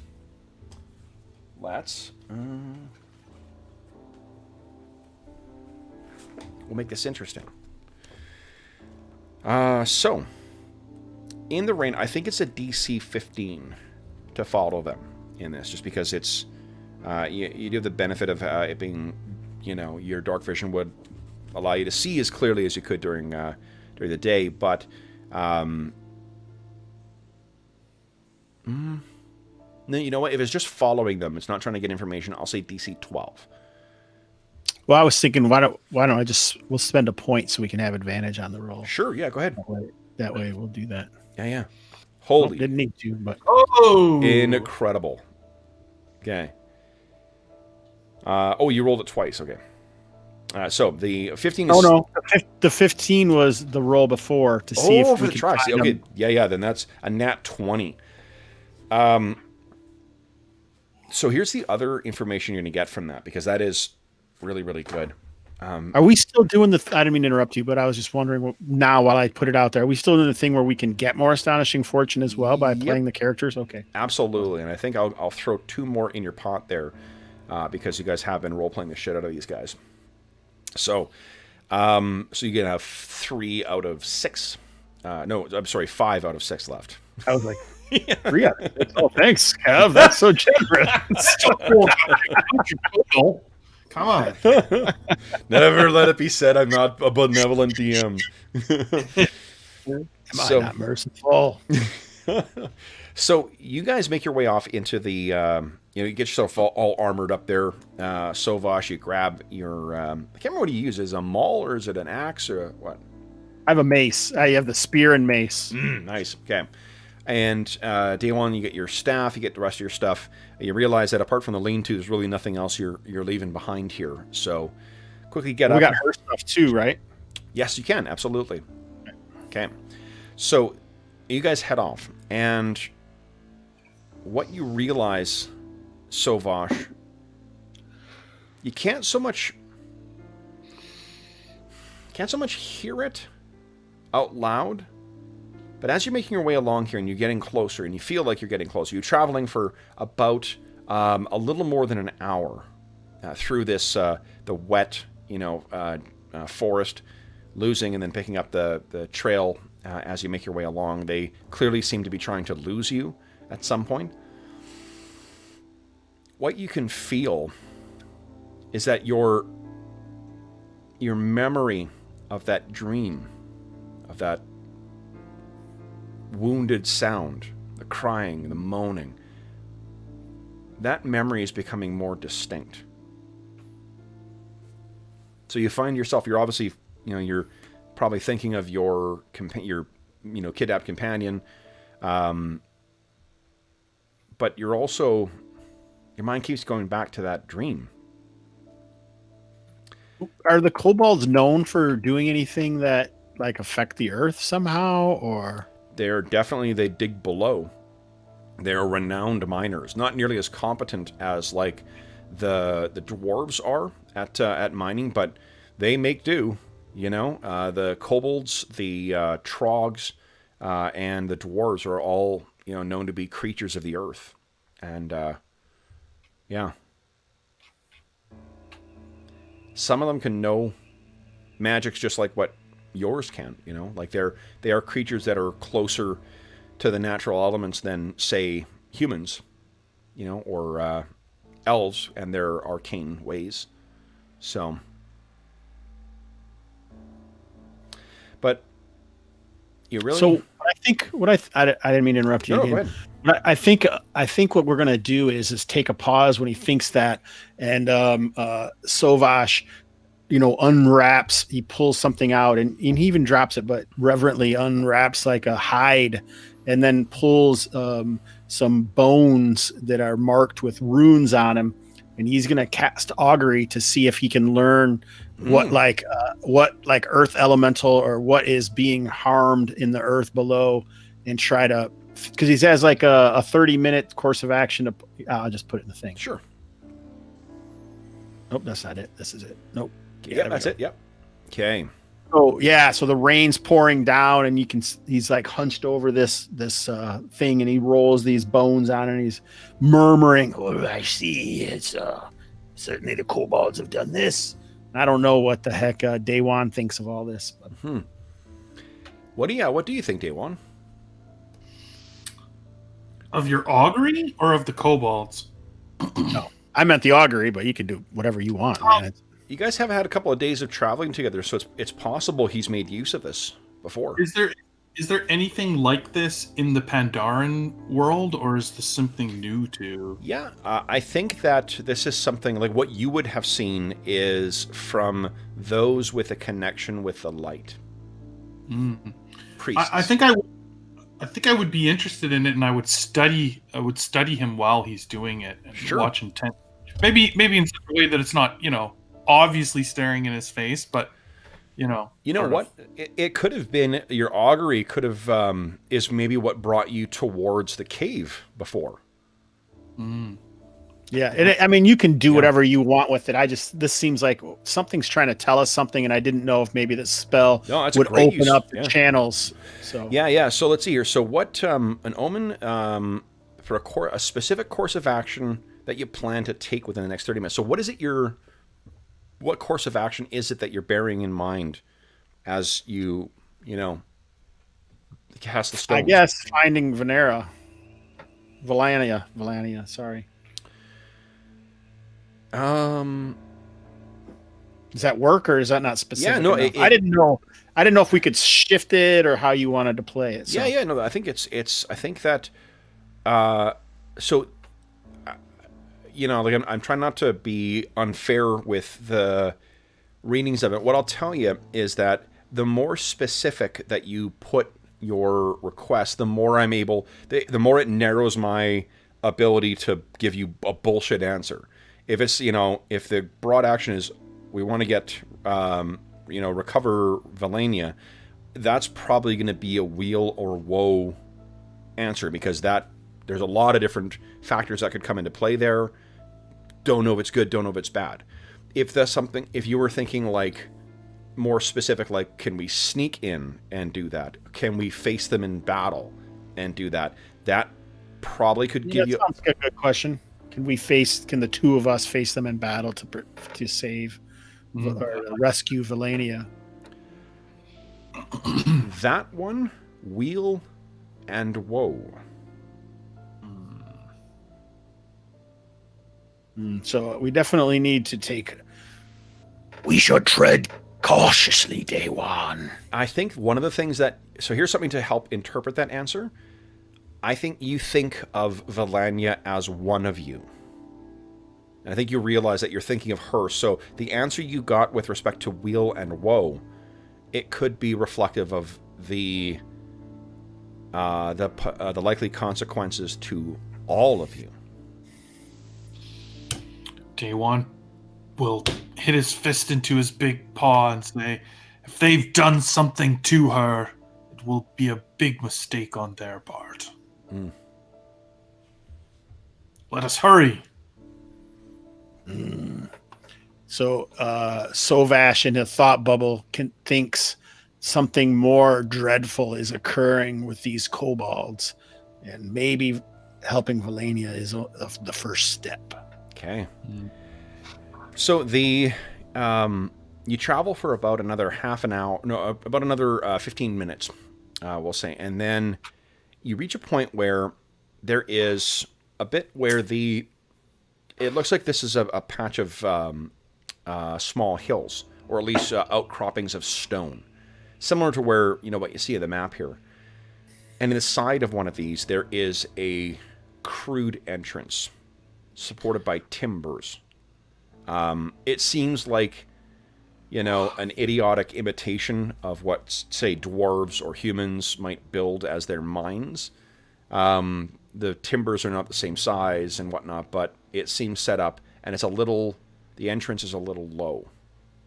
It seems to be about 5 feet up. But definitely an entrance, and it is definitely where the tracks go. The immediate exterior of this too it's fairly open, and you can see, even from a distance, Sovash, you can see that there are tracks of many kobolds going in and out. I think it's still raining, right? Still raining, yes. Go ahead. What you were going to say something? Well, I think I'll let you guys make a intelligence history check. So you can make a history check, whether you're trained in it or not. Yeah, say what else you know about kobolds. Not much for Sovash. That doesn't surprise me. Can I roll history too, you're saying? Absolutely, yep. I'm not much of a history. Oh! Okay. So here's what you know about kobolds. They speak a debased form of the common tongue, for one. And they know... If you think that they look... Like, let's take a look at this nasty little face again, too. Here we go. If you think there's a vaguely, verminous look to them, there is also something else they have in common with vermin, which is they breed in hordes. So you are likely to find swarms of these things down there. They're also, as much as they are quite stupid, it's almost as if, fate has a cruel sense of humor because they are also devilishly clever at crafting traps and contraptions and elaborate mine structures. So this is indeed one of their mines. It's going to be their home, and there's likely to be a shit ton of them down there, and there are likely to be nasty tricks and such to be found below. However, you also know with a 19 that's still quite good. As you've seen, they are very easily cowed when forced with or faced with overwhelming numbers. Right. They are emboldened in their own warrens, but yeah. So, what do you think, guys? Well, I relay that to Sovash. I think we have little choice but then to take the front entrance, Day One. Can you see? Do Do you have night vision? Do I have night vision? Or dark vision? Sorry. Can't remember if Pandaren do. I want to say yes because Pandaren do get a lot of great. No, he does not. Yeah, I didn't think so. But trained in cooking utensils. So I will produce flame. So a flickering flame appears. okay. My offhand with the shield on my back, I suppose. Okay. So yeah, the Sovash has mace in one hand, fire. Spear in his in one hand, and okay, spear in one hand, mace at his side, shield on his back, fire in his hand. And okay, let me do this. Double check our vision situation here. Yes, that's right. And then Sovash, I will give you. Oh, you know what? That's one thing that the DM screen it says 10-foot radius. Oh, thank you. There we go. 10-foot bright light, 10-foot dim light. So 20 feet total. All right. So let's do this here. Here we go. 10-foot bright. Put that pole to use, Day One. Perhaps you can find any of the tricksy traps. Let me get you set up in here, guys. Bow. So what you find is that it goes down quite deep. Almost goes down at a pitched angle for about 10 feet or 20 feet, arcs to the side, and then kind of levels out. And let me bring you guys over to where we're beginning. Oh, let me move you down just a scooch here. There we go. And then we will take our mid-session break. And I will populate the region. There you are, guys. Populate the region. I feel like we're playing NetHack. All right, so then for those listening at home, we're going to take our 5-minute break right now. We'll be back momentarily, and then we will also check in with chat as well and see how everybody's doing. And then we will see what happens to our heroes in the warrens of the mines of the kobolds. So back momentarily.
All right. Check out my chat here, folks. Hello, everybody. Hope your weekend is off to a terrific start. Steve, howdy, howdy. Hello. What's my audio like right now? Oh, audio's fine. Brian, welcome to the weekend. Howdy. Crumb, hello, hello. Wayne, what's going on? Late as usual. Yes, we were late starting today. Sorry, we got caught to chatting. Pretty nice. Yeah, Brian, I agree. So, he says he likes the panda character, works well with Jeff running it too. Totally agree. Yeah, Jeff does a great job of role playing the Pandaren character. I thought the regular. Oh, it was. Yeah, Wayne, it was regular tonight. But when we were down players, we switched to this campaign. Don't care what you play. I love watching you guys playing together. Thanks so much, Wayne. That's really, really great to hear. Well, I'm glad you enjoy it as well too. You know, like they watch so much D&D 2E. I feel like part of the team. You absolutely are. You know, we've been talking. It's been strange trying to articulate what it's like playing with folks watching and interacting with it and whatnot. And I think the way that it described as a third chair is definitely, I think, the right. There's the DM chair that no one else occupies. There's the player's chair that the players all occupy, and there's the audience's chair as well too. And it's just everybody has different ways of participating in the campaign. It's pretty cool. We've had it's been with the start of the new year. Everyone's been it's been tough to keep people on. People have been getting sick or they're swamped at work. Like for myself, this is the first weekend I haven't worked in the new year, so this year got off to a bloody running start. Clayton, what's going on? Hello, hello. Oh, Clayton, you were the one asking about that. Yeah, great. Hello, everybody. Jeffrey, howdy, howdy. Insert name. What's going on?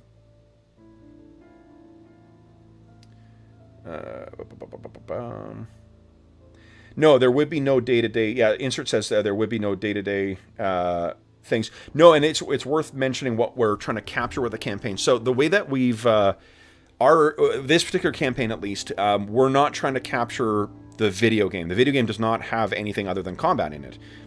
What we're going for with this, the reason we're not using, say, 4th edition with it, is we're using the world as the setting, the world of the video game, but our interpretation of it is that the world of the video game is as a correct interpretation of that world as what, say, a video game about World War II is about World War II. It's dramatically simplified. It excludes a lot of the reality of whatever the situation was, and the complexity of the situation as well too. So our version, we're using a set of great fan-made rules to convert 5e, but we want to play it the way that we like playing D&D, which is the full kind of immersion. The full bit. If for a game that's going to feature people moving over land and traveling through forests and dangerous areas and whatnot, we like using survival rules, so we're using that. Our goal is to simulate a fun game version of the world of Azeroth, not the experience of playing World of Warcraft. So I hope that makes sense. That may have been clear, but that's sort of the distinction between what why there's no survival rules in what do you call it, in World of Warcraft. World of Warcraft, just like Hearthstone, is only one view on that particular world. So, anyway, that is that. There's other folks there too. Kev, where do you get your maps from? Oh, great. So the maps, Clayton, good question. Maps are all from Gabriel Pickard. He is an artist who shares stuff on the marketplace for Roll20, and he also very generously lets any streamers use the maps for free. Not for free, but they can use them without paying him a licensing fee or anything like that. So I try to use as many of them as I like. They're terrific looking maps, and I like that I can use them without a hassle. The music is all by Kevin MacLeod. Kevin MacLeod is a composer who also releases his creations for limited use for free. He wants attribution. That's why you see his name in all of our videos as well. And there's a whole library of his music that is loaded into Roll20. So you can use all that stuff in your games as well, too. So that is my, that's that stuff. All right, guys, let me quickly get some stuff down here. Oh, that's you guys. I don't want to duplicate you. You guys are nice and all, but I don't need more of you. Oh, you know what I'll do? Hold up, I got an idea.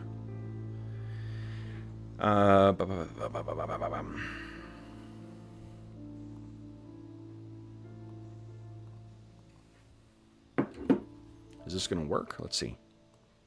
Yeah, nice. Awesome. Okay, guys. Check this out. Because of their candles on their heads.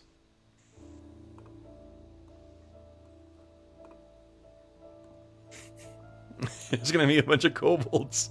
Oh, that's terrific. I am so easily amused. My goodness. I am most certainly at heart a simple creature. Okay, here we go. Let's get some kobolds out there. Now, you guys would have had an opportunity as you were getting ready as well to take, we didn't talk about this, but you would have had an opportunity to take a short rest. So if you wanted to, for one, anything you spent that was, that was recovered on a short rest, you would have had a chance to get that back. And you could have spent any hit dice, if you like, to try and recover. I don't think you guys took a huge amount of damage, but in the event that you want to spend a little more, please go ahead. I guess I would have, right? Oh, so, yeah, okay. Correct that. Okay. Wow. Oh, wow. Perfect. What the heck? Why is it not showing the current number? Invisible. There we go. All right, here we go, guys. So that's probably enough. All right, so guys, you can... Let's see, what can you see right now? What can you see? Oh, I can see one dude. Oh, interesting. Let me see here.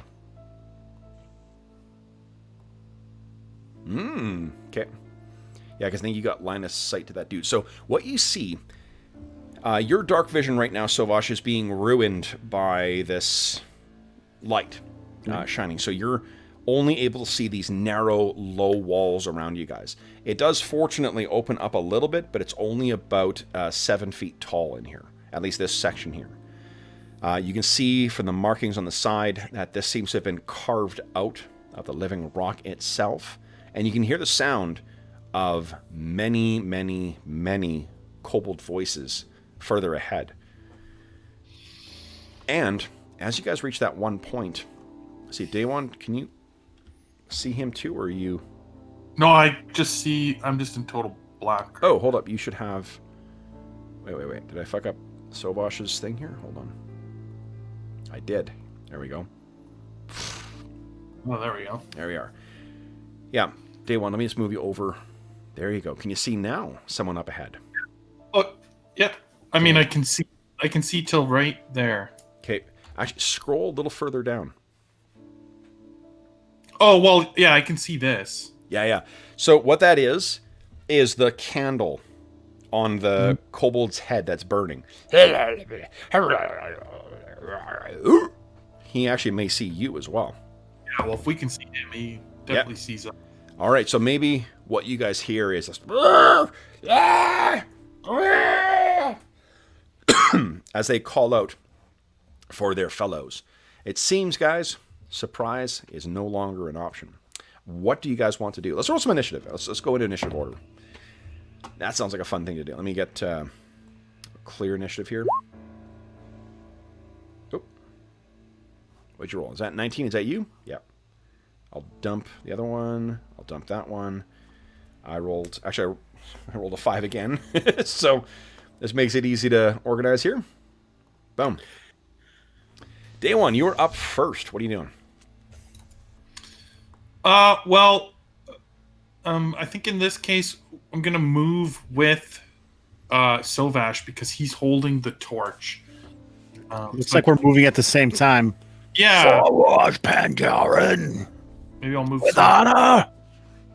And he's sort of got cautiously Sure. making his way. Lockdown Ogre. Nice. So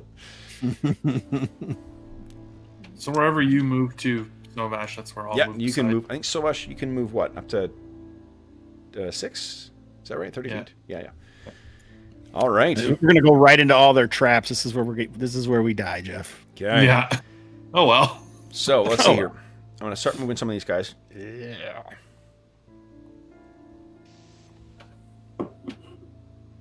Okay.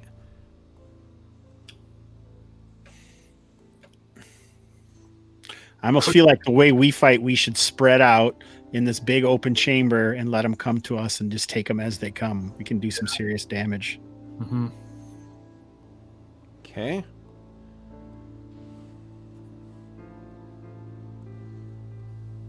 I guess if I move into the dark, they technically, I don't know if they can see me. We don't know if they have dark vision or not. They wear these I assume candles. they don't, yeah, since they're wearing candles. Hmm. Mm-hmm. You they actually do not. They're not able to see in the darkness. Mm. I mean, I Do won't we, see what's? but Okay. It looks like there's something on the edge of our light. Yeah, Yeah. there is. Yeah. All right. So the kobolds have moved. You can see more of those little candles. You know, about a third of your height, because both of you guys are quite tall, are making their way out, and they're shouting something out as well too. And did you hear guns? I'm sure it's nothing. Day one. And Sovash, what are you guys doing? Doing well, just what I said we should do. yeah, but I'm going to sort of follow you and stay. I'm going to use your torch to sort of see where is safe. Oh, there's light. There's water in front of us. Yeah. That Day goes one. down probably about 30 feet. Okay. Day one's just moving to like the There's a edge bridge. of your torch. Okay. So that's where he's gone, and then day one, you're staying in the darkness? Yeah, I'm like following him, Oh. but like just on the edge. So I'm hiding in the darkness, but still using the torch to see where That's- There's one to the west, about 50 feet. And you think you can see he seems to be operating some kind of mechanism. Like a drawbridge or something, or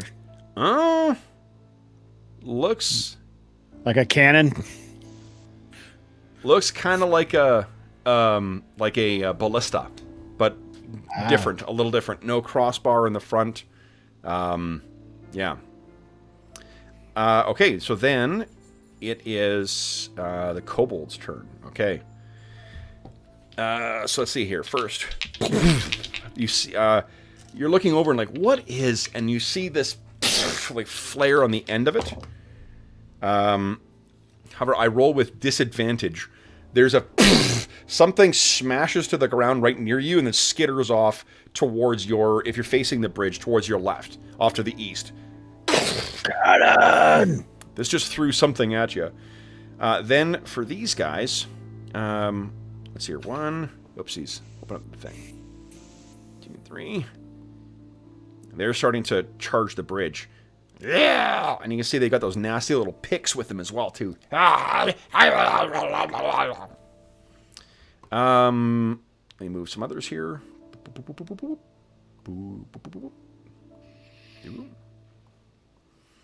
And day one will yell out, "Step back! Let them come to us!"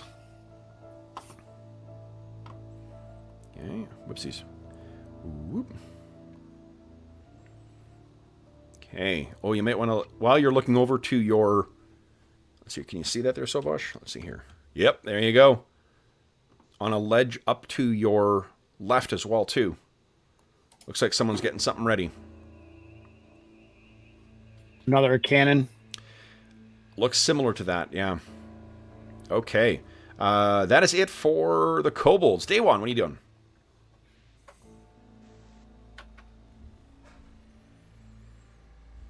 Oh, day one and Sovash. You guys can go. It's like, I'm gonna. You want to, I'm going to put... There we go. Sovash is up first because you're following his light.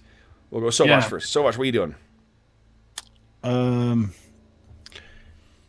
Well, I think they're going to bring light to us, so you'll be able to see with that. So I'm going to throw my produce flame at one of these guys coming at me. Please do. So, oh, here it is. Solid hit. So another person is going to take 2 points. The one next to him will also take 2 points as it sparks over to him. Let's see here.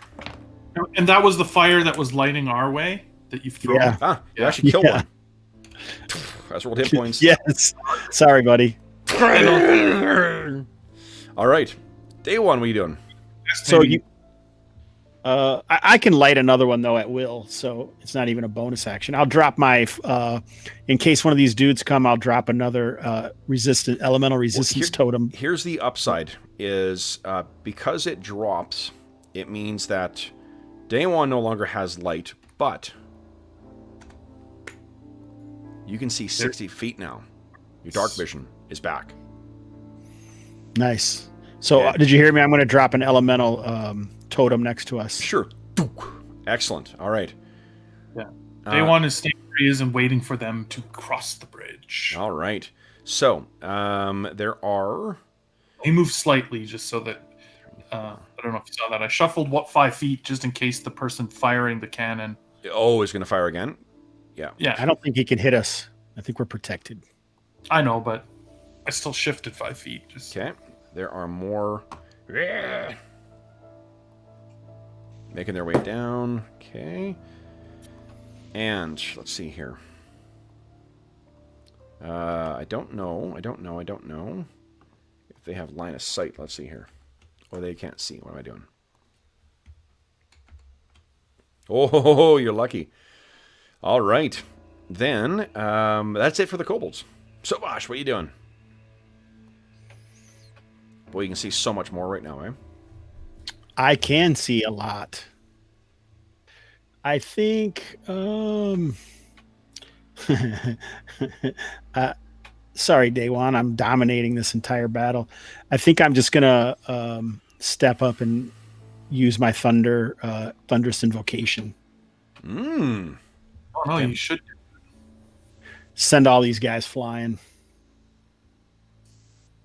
Go ahead and... Thunder Wave, I guess, is what it's called in this game. Okay. All right. Each creature in a 15-foot thing must make a con saving throw on a failed. 2d8 thunder damage is pushed 10 feet away from you. Okay. If you moved yourself just a scooch to the east, you may be pushing them off the... Yeah, there you go. The con is terrible, too. Okay, so and I'm rolling against DC 14. Let's see here. Failed, one succeeded. What is the... Hi, Anna. Anna says hi to everybody. Hi, sweetie. Here's the damage. He still takes half damage. Yeah. Boom. Okay, let's see if the one who made the save... Nope. So you send 4 bodies of kobolds careening over the side. Their little candles go out as you do so. Anything else this round? Boom. I better step back as well. Okay. Seeing that the cannon can almost hit me from there. Day one, what are you doing? He will take a 5-foot step this way and ready in action that if any of the kobolds reach him, he will attack them. All right. So, kobolds go again. It seems like there's a small crowd of them that's clustering over here.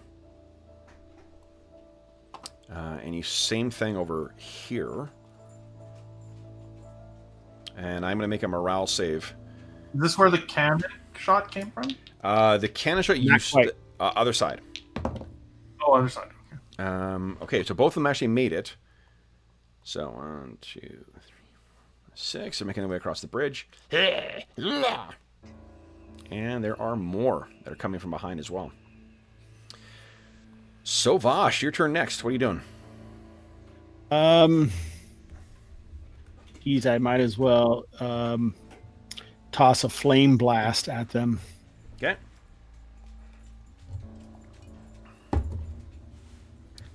All right. So one next to the next closest guy will also take 2 points of damage because I turned it into flame. Okay, and it's the one in the front there that you're targeting? Yeah, he'll take 7, and the next one will take 2. The other one's injured. So one of them kind of sees the pillar of flame coming directly towards him, jumps out of the way, is scorched, but the other one goes up like a candle, spins around, goes to the side, and then you see he is ejected up in the air and goes flying down into the water below, seemingly triggering one of the insidious traps on this bridge. Oh boy. So I was like right on the edge of it. Daiwan, what are you doing?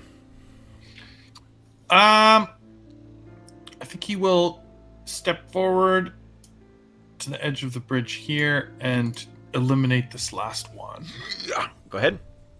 Hopefully that is. I'm going to give you advantage because it didn't see you coming. Holy smokes. Yeah, so this thing, it gets scorched a bit, and as it's still seeing stars, you come in, and then what do we see?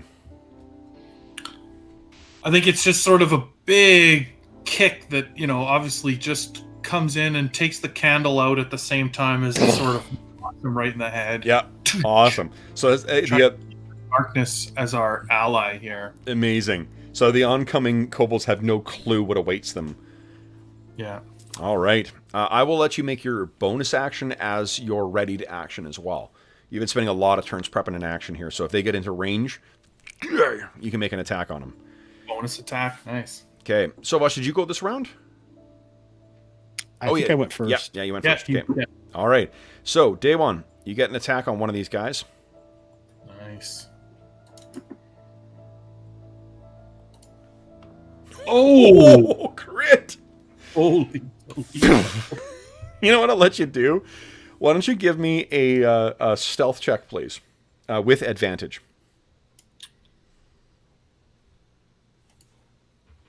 Oh, good thing that's advantage. That's terrible. So what happens is one of them is charging forward, it's seemingly leading the other ones, and they just hear kind of a from in the darkness, and poof, his candle is suddenly snuffed. The other three kind of stop, and they turn and they're running away. They're terrified of whatever's happening in the darkness. Sovash. It would be horrific. Oh, God. Yeah. Sovash, you're up next. What are you doing? Watch for the candles. I go to eliminate the cannon.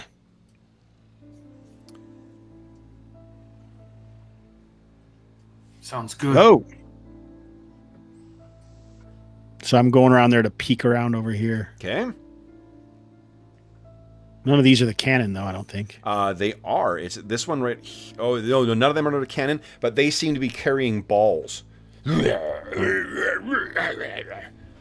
in the direction to your to the east. Okay. Okay. Is that the end of your turn? Yep, that was my full move. They seem completely oblivious to you, by the way. Okay.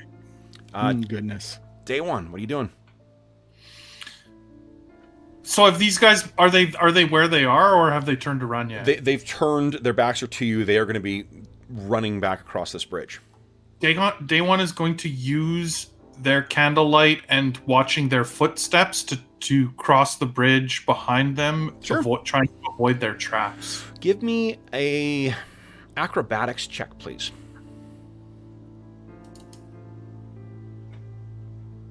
I should say give us an acrobatics check. Oh my goodness! Oh no! You have quite a few points of astonishing fortune if you choose to.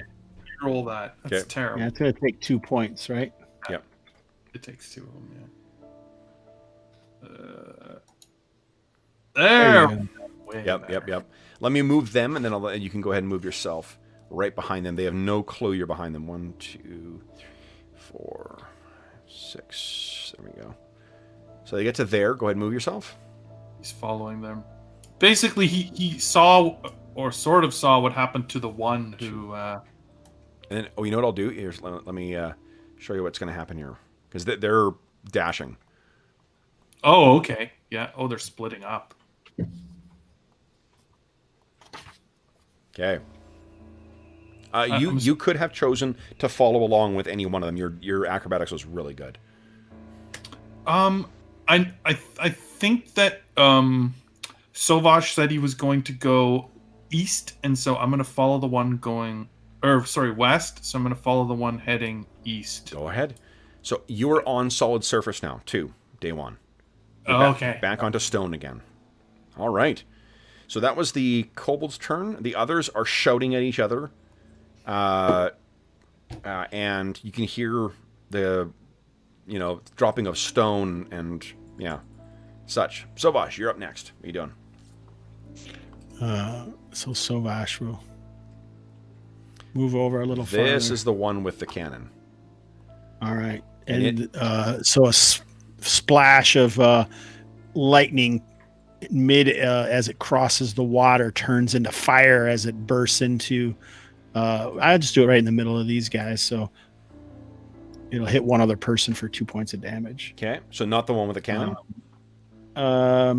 What do I... let's just hit the guy with the cannon. What the hell? Maybe it'll blow up or something. Okay. All right, I'm looking for it. That would be a good time for a nat 20. Boy. Mm. Oh, that's not what I'm supposed to do. I'm supposed to actually... Oh. Do I have to hit with it? I don't remember. Plus. Oh, it's a save. I've been ignoring the save. Here we go. And cantrips are usually save for no damage, so... I have Lightning Blast on here. Let's see here. Okay. So I think I did actually make the save. So I think this guy with the cannon, the flame blast comes out. He sees it out of the corner of his eye and kind of ducks down. The cannon points up. Fire goes above his head. Day one, what are you doing? Unless you've got something else, Sovash. No, I don't think so. I'm just going to look here for a second. Okay. Go ahead, buddy. So what Day one is going to do is he wants to approach this kobold that he's following and sort of grab him and knock him out, and sort of then use his little body almost like a torch, like keep him, hold him by the sort of the back of the neck and move him around like he's still moving. Yeah. Give me, go ahead and make an attack roll unarmed. It'll be non-lethal damage, just to knock this dude out. And yeah, you got to, so. Sort of grabs him and he's going to move him like a puppet. Yep, and to that effect, Day one, you have control over him now. Nice. So your bonus action will be to pick him up. You can go ahead and move him and yourself where you want. Moving this All way. right. So I am supposed to make a ranged spell attack roll. So I don't know why you put I think that is just the spell that they see is just in there. When I do Lightning Blast, I am supposed to make an attack roll. Oh, okay. Yeah, go ahead. All right, sorry. I was trying to find the actual... Yeah, because I think you've been rolling... Yeah, I have been doing it like this, yeah. Ah, there we go. Okay, yeah. All right. So, yes, that is a solid hit. That would have been a solid hit on him. And enough to kill him.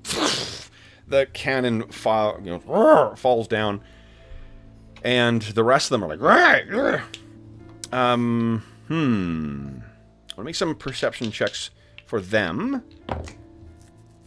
Okay, so they got a sense of where the fire was coming from. So one of them, they all dropped the balls they were carrying, one of them onto one of the other one's feet. So one of them is not doing anything. Two of them are going to race over and fight for control of the cannon and swivel it over in your direction. They have disadvantage to fire at you. Also. Oh. I think I'll give you... Let's see here. I know that like visibility stuff normally just gives disadvantage, but I'll give you the effectively half cover. So you got +2 to your AC for this. Okay. Okay. The chances of them hitting are quite low. Yeah, a 4. You can hear a smash of something hitting stone behind you, and a bunch of rubble hits the ground. Totally miss you. Good. And the others fire off as well too. You don't know what they're shooting at, but they fired. So, and you can hear that from directly over here, Day one. It's echoing down here like there's a corridor. Okay. Then it is Sovash's turn. Or what are you doing? Oh, it's my turn again already. Yep. I'll just fire. I'm just going to blast another one, and then it'll hit, one of those other guys. Oh, they weren't near him, so this will arc to one of the others for 2 points of damage. The 2 on the cannon, you mean? Yeah, sure. Okay. Go ahead. What am I looking for? Here it is. So this is actually fire, not lightning. Ooh, another 20. Another solid 20. Jesus, 8. Yep, that one's cooked. And the other one had took 2, you said, right? Yeah, Okay. my proficiency. Okay. Put a dot on him. And then, okay. Day 1, you're up next. What are you doing?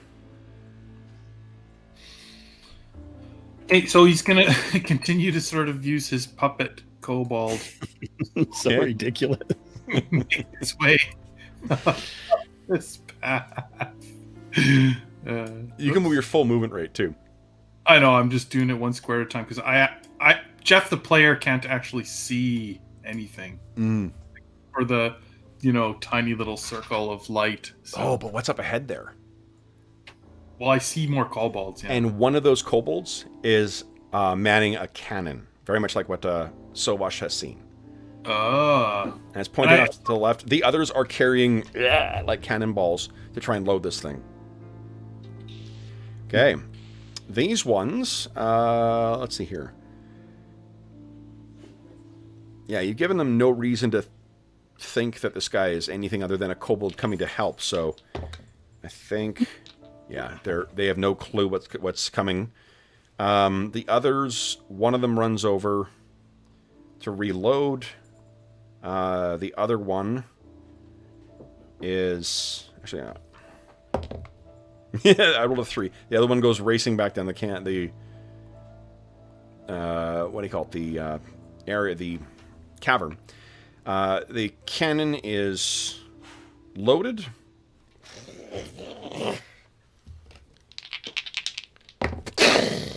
My best roll is a 12. That misses me. Nice. Something explodes near you as well, Sovash. That is it for the kobolds. Sovash, what are you doing? Once more, I'm going to keep on doing this until they can stop it. So that'll be on the uninjured one, and then let the fire jump over to the other one. Okay. Why do I have problems finding it sometimes? Oh, I only got an 11, though. That actually misses. Yeah. And does your fire thing have to hit in order to trigger? I would assume. Let me read it. When you hit a creature with an attack roll that is unable to hit more than one creature. Okay. So, yeah, you hit the wall. I'm going to give him a chance to make a perception check, try and see you. Nope. Fortunately, kobolds are dumb as a post, so when they saw the fire... I might have been doing this wrong. Maybe I'm just supposed to just do an extra 2 points to that guy. Maybe you should read it. I might have been doing it wrong all this time. I thought it was making it so I could hit more than one, but it doesn't, I don't think. Sorry about that. Cheater. Oh, yeah. No, that's fine. I mean, it's just, this is how we learn. Okay. So that you deal additional damage. Extra damage to the single one, not another one. Yeah, same thing. So, My still, bad. that's fine. I'll make it up. Next encounter, 90 kobolds, so don't worry. Oh, boy. Don't worry about it.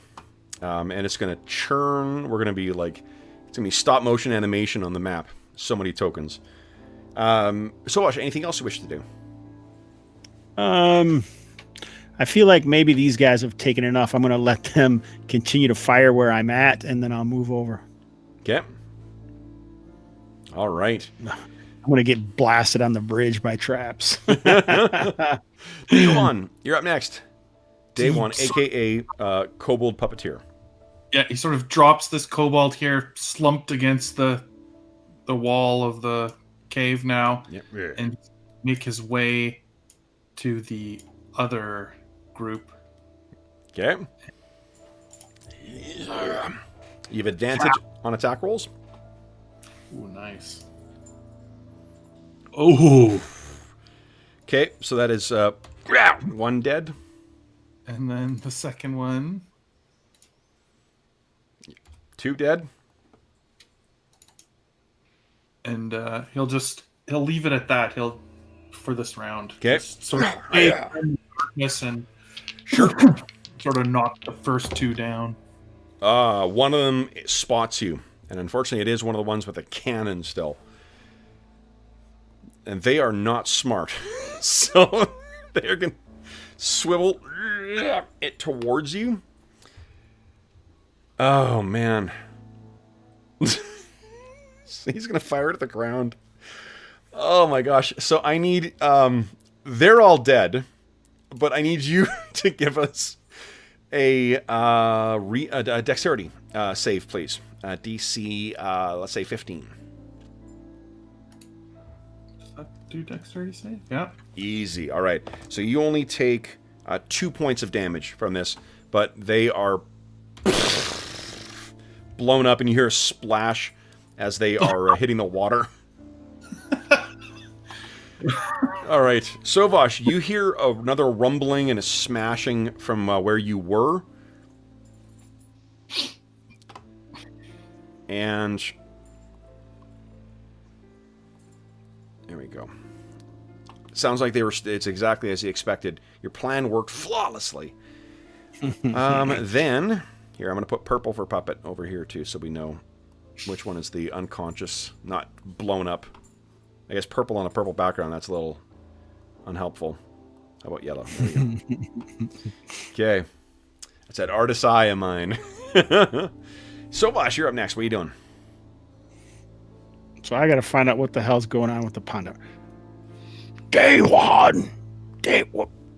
Where are you by the Earth Mother? Okay. Day one moves back and picks up his torch. And starts moving back down the tunnel. This way, carefully. Okay. Here's Sovash! With the Kobold torch. I can't even see you. I'm just close enough to blast these guys. So I move there and blast them from this side. Yeah, please do. They're facing completely the other direction, so you have no idea. In fact, I'll give you advantage on the attack roll. Which good, because I would have missed otherwise. All right, so that is enough to kill. Yeah. I think that is enough to deter. Let's see, is it? Yep. That's enough to deter the other one. Day one, what are you doing? Just continuing down this sort of little tunnel here. Okay. Till Sovash can see me, because I can't see him. Yeah. Oh, you know what? I think I forgot to put that you guys can't move through walls. Oh yeah, like I probably aren't. Yeah, hold on here. No, it should be. Yeah. I think the walls are there, otherwise we'd be able to see everything. Yeah. So I don't know why. I think I'm like somewhere about here. Oh, you just can't see shit anyway. Yeah, never mind. Oh, I can't see shit. Okay. It's pretty funny. Right. Even with my little torch guy, I sort of move him one square and see where he is. Yep. So can you see so much? I think on the edge of your vision, you can see where Day One is. I can see him. I can see him, yeah. All right. So then on their turn, this can't see me, though. Last guy is boogieing. He's had enough. Cannoneer detail is not what how it was sold to him. And okay, so he's gone. Then it is they've already blown each other up. Sovash, you're up next. So Sovash is aware that there's a bunch of traps and stuff here. Most certainly. Can he see like where most people have been walking from, like this dirty because this is a cavern, it probably has dust and shit all over it. Yeah. Can he see like where other people have stepped in the past on the bridge and then step where those are instead of somewhere else? Yeah, what is your survival bonus? It's +6, isn't it? Yes. Okay. You can see a clear path across the bridge where there's been recent tracks. Okay. Normally I would that's me playing it up. That was genuinely me a fucking Freudian slip.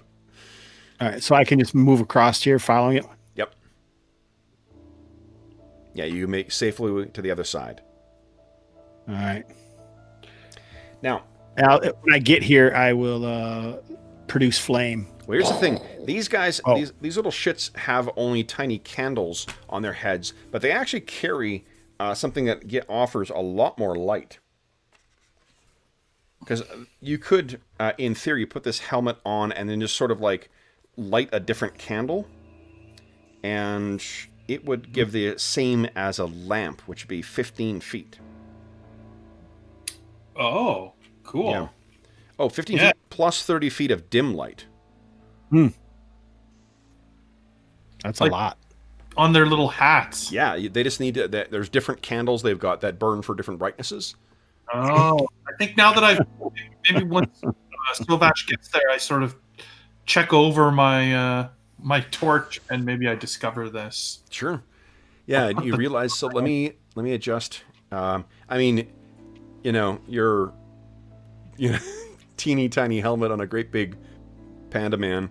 My sort of hat. So maybe it's like a hat on a hat. Yeah, Onto the top, the peak of my hat. love it. You egg him on so much, Jeff. It's unbelievable. You guys like build. You're all trying to out Kev each other.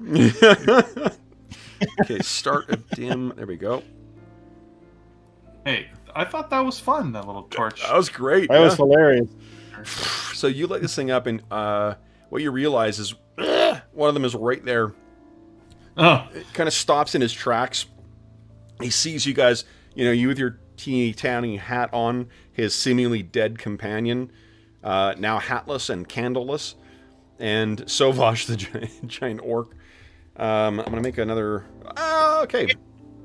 have we heard them speak common or whatever it's called in this game? Yep. So they actually speak Low Common, which is like a broken and debased version of the common language. Yeah. But this one turns, and he is going to race back down the the corridor. Okay, I'm gonna use my healing. Can I use my healing mist to revive the kobold? Most That was- definitely. Yeah. So I rolled a save. Two of them are running away from each other. I rolled a save to see if they ran into each other, and I rolled a nat 1. So there are 2 unconscious kobolds in the hallway. So I use 1 point of my mist to awaken the one whose hat I've stole. Okay.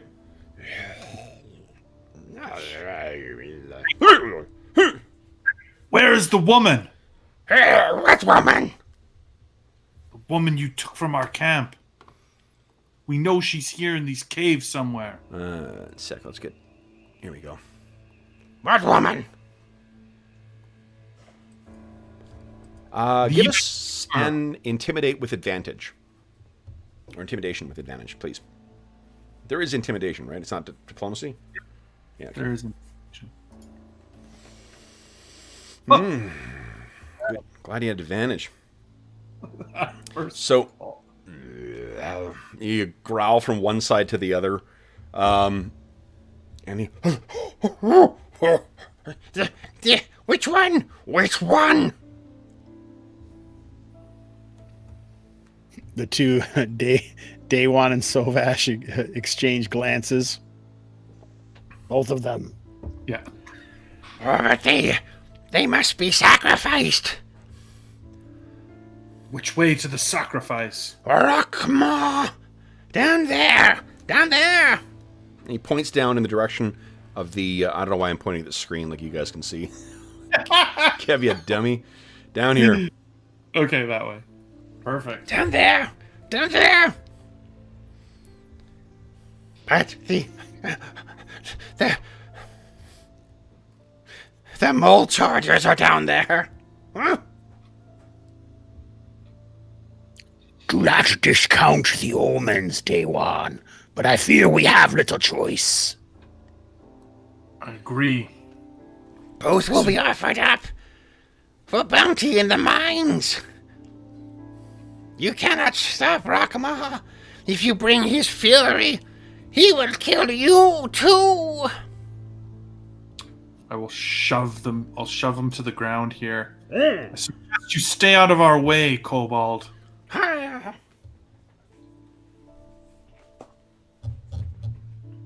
We can head down. We must hurry, Sovash. I'm Slag. No, no. Slag can be helpful.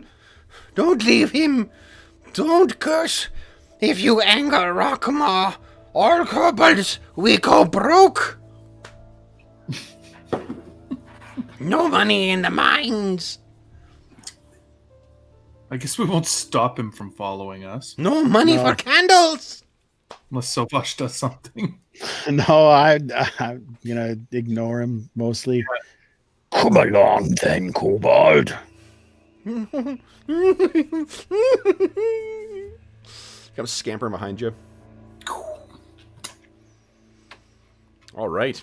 Are you guys making any effort to conceal yourselves? Well, I got a big torch on my head now. I think it's more like we're just trying to rush in there. Maybe, take them somewhat by surprise that we're just boldly charging in there rather than sneakily. You got it. Okay, let me just quickly... You got a big torch on a little hat. Yeah. Oh, God.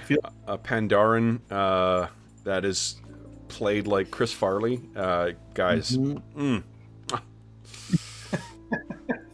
You've given my in to try and introduce another Pandaren to this game. The David Spade? Yeah. A tiny little one, too. Thanks. That really ups the resale value on my staff.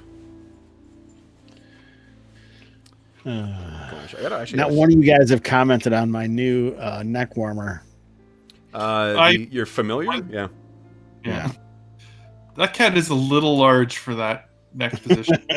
Did she walk around the house like that? Oh my goodness. She's super skinny, yeah, and long. Well, she's young too, isn't she? Yes. Yeah, I used to have a cat that would do that all the time. It starts to make the neck a little sore sometimes. Yeah. Yes. So Anna won't do that on my neck because she won't fit, but she does sit on you, and she hip checks, and she's 55 pounds. Yeah. Yeah. It's awesome. Okay. She's a big cuddle bug. This is so incredible. This book that they did for the WoW thing is so amazing, right? Oh, holy shiitake. Yeah, no, they did incredible job. There's a whole Discord for it too.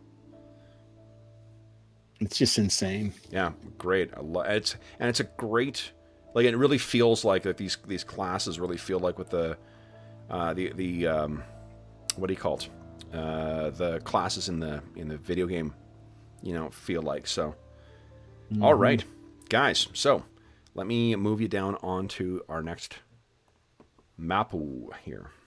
So you guys go down with Slag. I like the way the guy just goes, "No, really, my name's Slag." We're like, "We don't care. Let's go."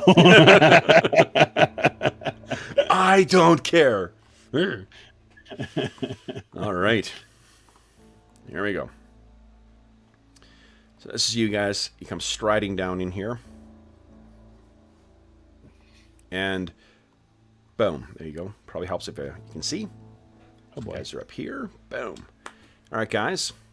And oops, sorry, guys. let's see.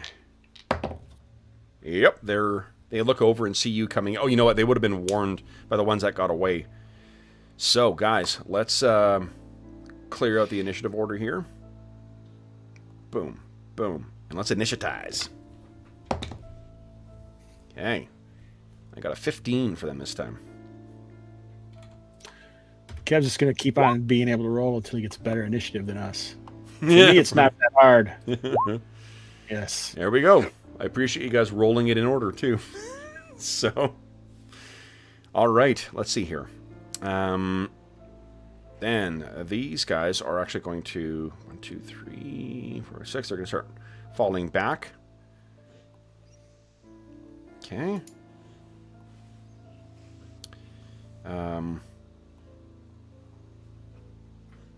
Only one reason for them to fall back, Day One. They've set a trap. Indeed, Slag, lead the way. That's as far. But Rockma awaits. Day one, your turn. What are you doing?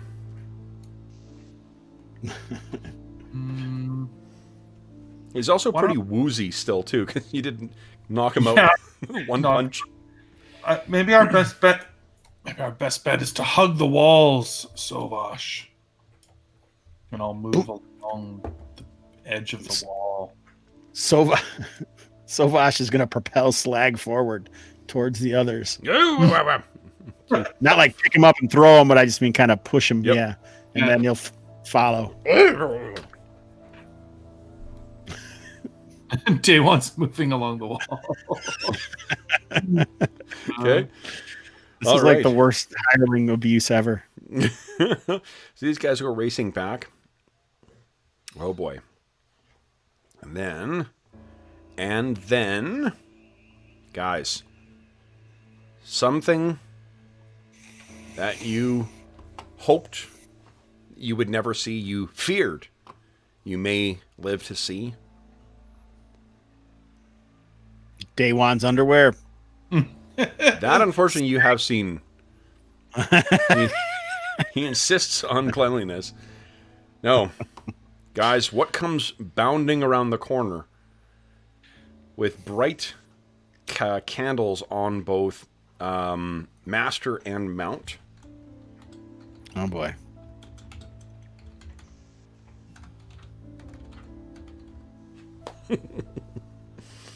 Comes. I wish to apologize up front for this. I'm sure. The Kobold Mole Patrol. Oh, goodness. I like the Band-Aids on his spear. Yeah. Let's see, 1, 2, 3, 4, 5, 6, 7. So he comes charging, and there's another one. These moles move a lot faster than you would have thought. So, Mole Patrol is on the scene now. Day one, you're up next. At least it's not a null mole patrol. That's coming.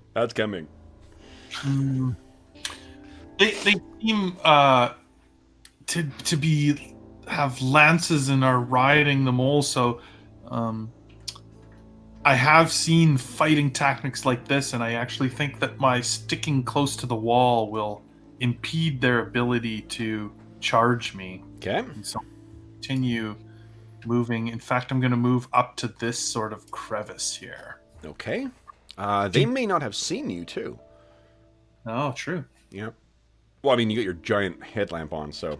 Well, not yeah, giant. Light moving, but they maybe haven't seen me. Mm-hmm. Okay. Yeah.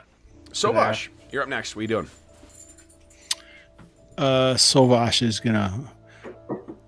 gonna protect Slag against his own people. Oh. And I love it. Terrible fury of the Mole Patrol. Hey! All right, I got to be close enough to hit 75. I got to see if I can do anything from 75 feet away. Okay. I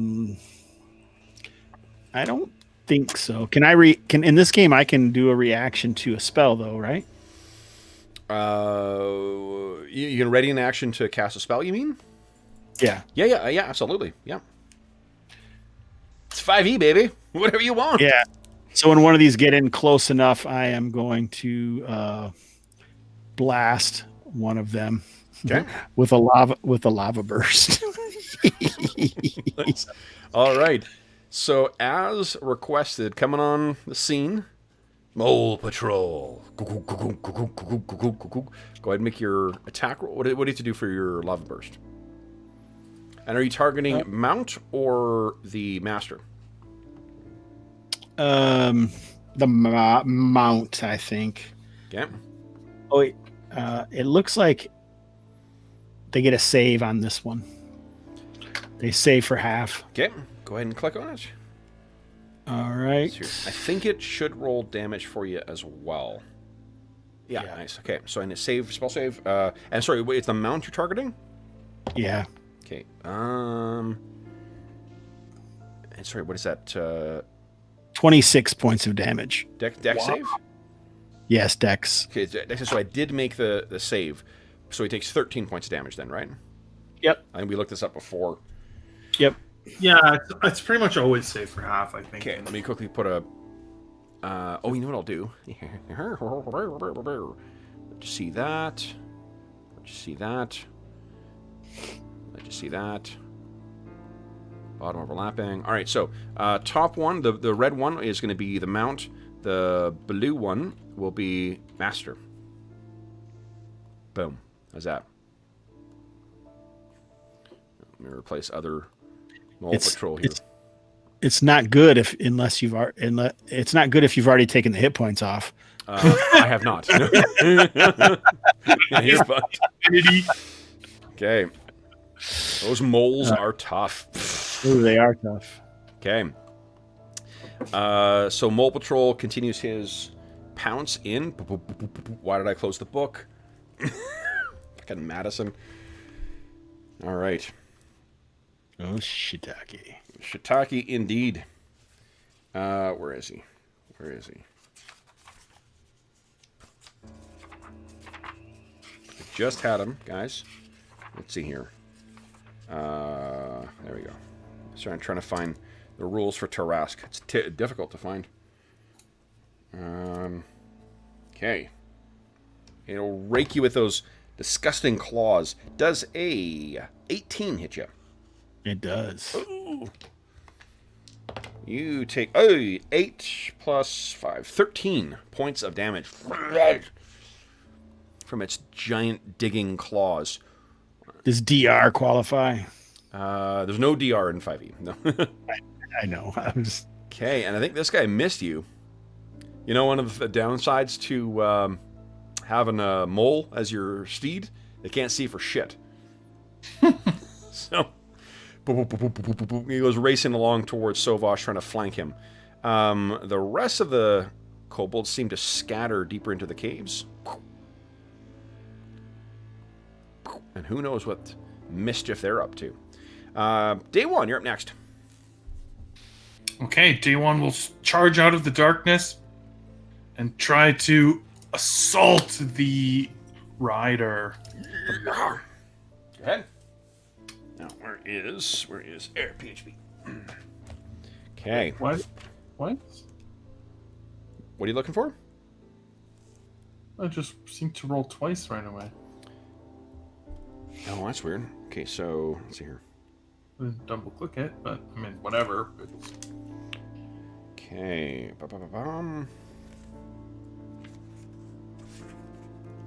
Wow, that's some terrible rolling, all of it. Yeesh. You do have... I mean, the first one is a hit. Anyway, I'm just checking.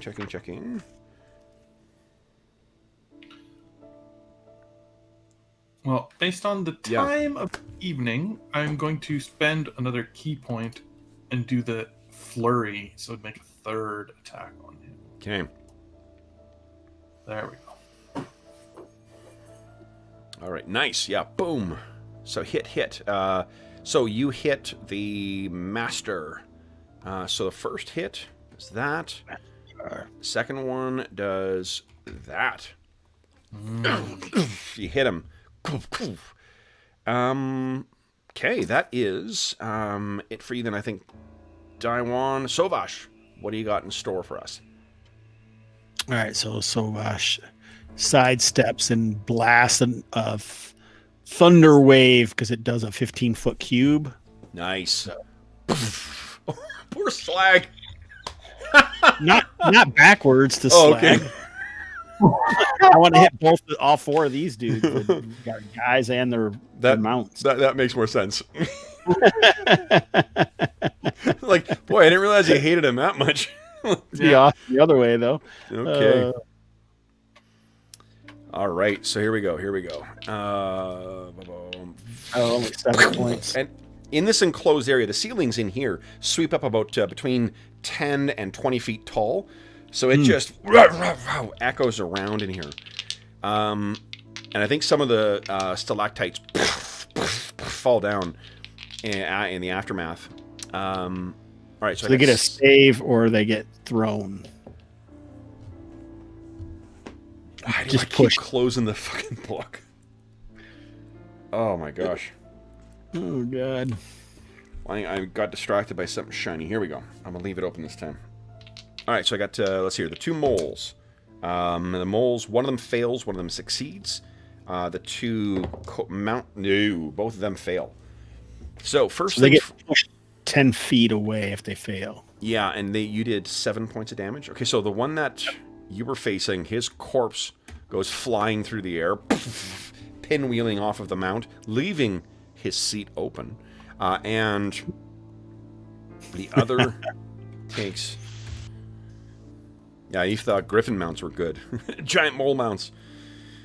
All right, and then the other... Are they better than a lizard? Cloud scale? Cloud scale is pretty freaking awesome. Plus, when cloud scale, he doesn't dig in the ground and leave you on top. Mm-hmm. It's like a bridge, or a... what do you call it? Horse going through a low-covered bridge. Okay, so one of those things succeeded, one failed. Evens odds. Okay, so the other one is knocked back a bit and takes 7 points of damage. Nope. Here we go. Damn it. Stupid thing. I hit the number lock by accident. There we go. Okay, and then the other one takes half damage or no damage? Half as much damage. Okay, so it takes... Half and isn't pushed. Got it. All right, so the one that's with you is not pushed back. Slag is screaming the top of his lungs now because he can't hear anymore. So it's gonna be like a teenager with headphones on. He's screaming at you every time he tries to answer your questions. On the other one, 1, 2, 3, poof, is knocked down there. All right, then their turn. Okay, so the one that's with you is going to try and claw. Now it can claw twice, Sovash. One of them is for sure a miss. The other one's like a 22. Also a miss. Yeah. You take... I'd like do that every time. Yeah, 12 points of damage. Hey, it's the classics. Get some new jokes, Hobbs. So one of those big, claws, you can see how it could tear its way through stone and packed earth because it hurts. The one that falls near you, Daiwan, I'm actually going to make a morale save because I don't know if it's going to keep fighting now that it's got its mount off. It can't... Oh, you know what? It's effectively blind because of the thunder wave. I'm going to make it make a constitution save to see if it's deafened. Because if it's deafened, it can't see then, right? It's got its sniffer, but that's it. No, so it fails. So you know what happens is this thing hits the wall and it kind of stops. And you can see that sort of like that weird pinkish nose. It's just kind of like... And it's hunched up against the wall like being defensive, but it's clearly its senses are almost completely shut off right now. Yeah, I'm not sure what else. You guys can't hear anything else from deeper in the cave because of the after shocks. But yeah, now Day One, what are you doing? Day One steps forward. He will use his what's it called again? Soothing Mist. Nice. How much you want to restore? He will spend 27. Might as well do a whole chunk of it. Do 27 points. Nice. Incredible. As the mist flows off him. And as he's doing this, he will make a strike. Offhand kick to the face on the mole mole rider. Yep. It's one of my special powers. Might as well use it. Yes. Boof. Crack. Okay. All right. No, not to the mole. Oh, to the rider. Kobolds. Sorry. Yeah, the okay, rider. so hold on here. The moles to him are innocent creatures. Yeah, so you hit the side of this thing's head, and you hear the snap of its neck, and it slumps off the mole. You can see that where its where its spurs are like vicious barbs that would have been digging into the side of this thing's. This poor creature. Yeah. Sovash, you are almost... Well, you're fully restored by day one. I'm actually healed. What are you doing? I'm gonna grab Slag and throw him onto this mole. Lead the way, Slag, to Rockmaw.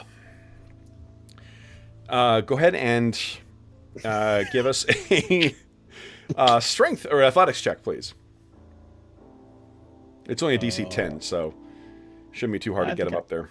I think I have a good athletics, actually. Yeah, you're quite strong, I think. Yeah. Oh, Jesus. Oh. So not only do you land him in there, you land him, like, right in the stirrups. And, he lands and kind of sits there for a moment, sitting on the saddle, and...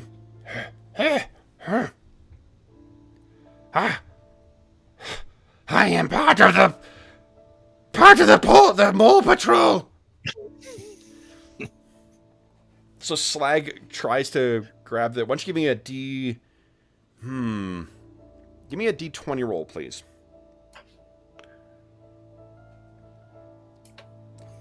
So I was testing to see if he could grab the reins without falling off.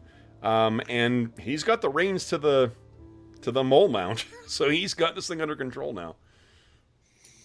Okay, so their turn. Now let's see if this other one... Nope, still doesn't recover. The other one is still sniffing back and forth. Its hearing hasn't come back. Day one, what are you doing? Slag on your turn, Sovash. Does Slag look like he's going to go against us, or does he look like he is going to actually head towards Rockmaw? Not sure yet. We'll have to see on your turn. Day one, what are you doing? I'll hold my action to see what he does. Move again cautiously forward this way. Okay. Okay, so you make your way over. You're right within, I think. Let me make a... Yeah. So the mole doesn't seem... It's sniffing away, but doesn't seem to detect you whatsoever. Then it is Sovash's turn. I'm going to just have a reaction. If he looks like he's going to attack me, I'm going to blast him. But if he doesn't, then... I think you've cowed him for now. Okay, good. So I'm going to follow. I'm going to have him lead the way. You wish me to charge? Yes. Charge! Slag! Ogre! Slag is the greatest! Lockmar Movar! And as he gets to there... you hear a ka-chunk from something up above. Would you give me a D20 roll, please? Do you want to roll some of these, Jeff, or you want me just to keep doing it? Well, you guys have found something. As Whatever. he's riding along over there, something is released from on top that swings down. Would you give me a 2D8 roll, please? Oh, God. There goes the Mole Patrol. This is the greatest day of Slag's life! It will never get... And poof! Completely pulped as a log flies down, smashes him off the top. It would hit you guys square in the head. And the mole carries forward about 10 feet, then stops, and is once again sniffing around. The upside to this story, you guys now have 2 pieces of slag that you can share. So much. What do you wish to do?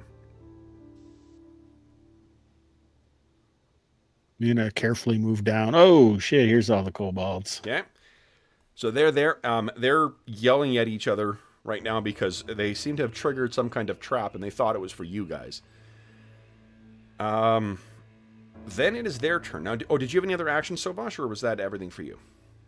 I think I could do a bonus action here. Mm-hmm. One of these is a bonus.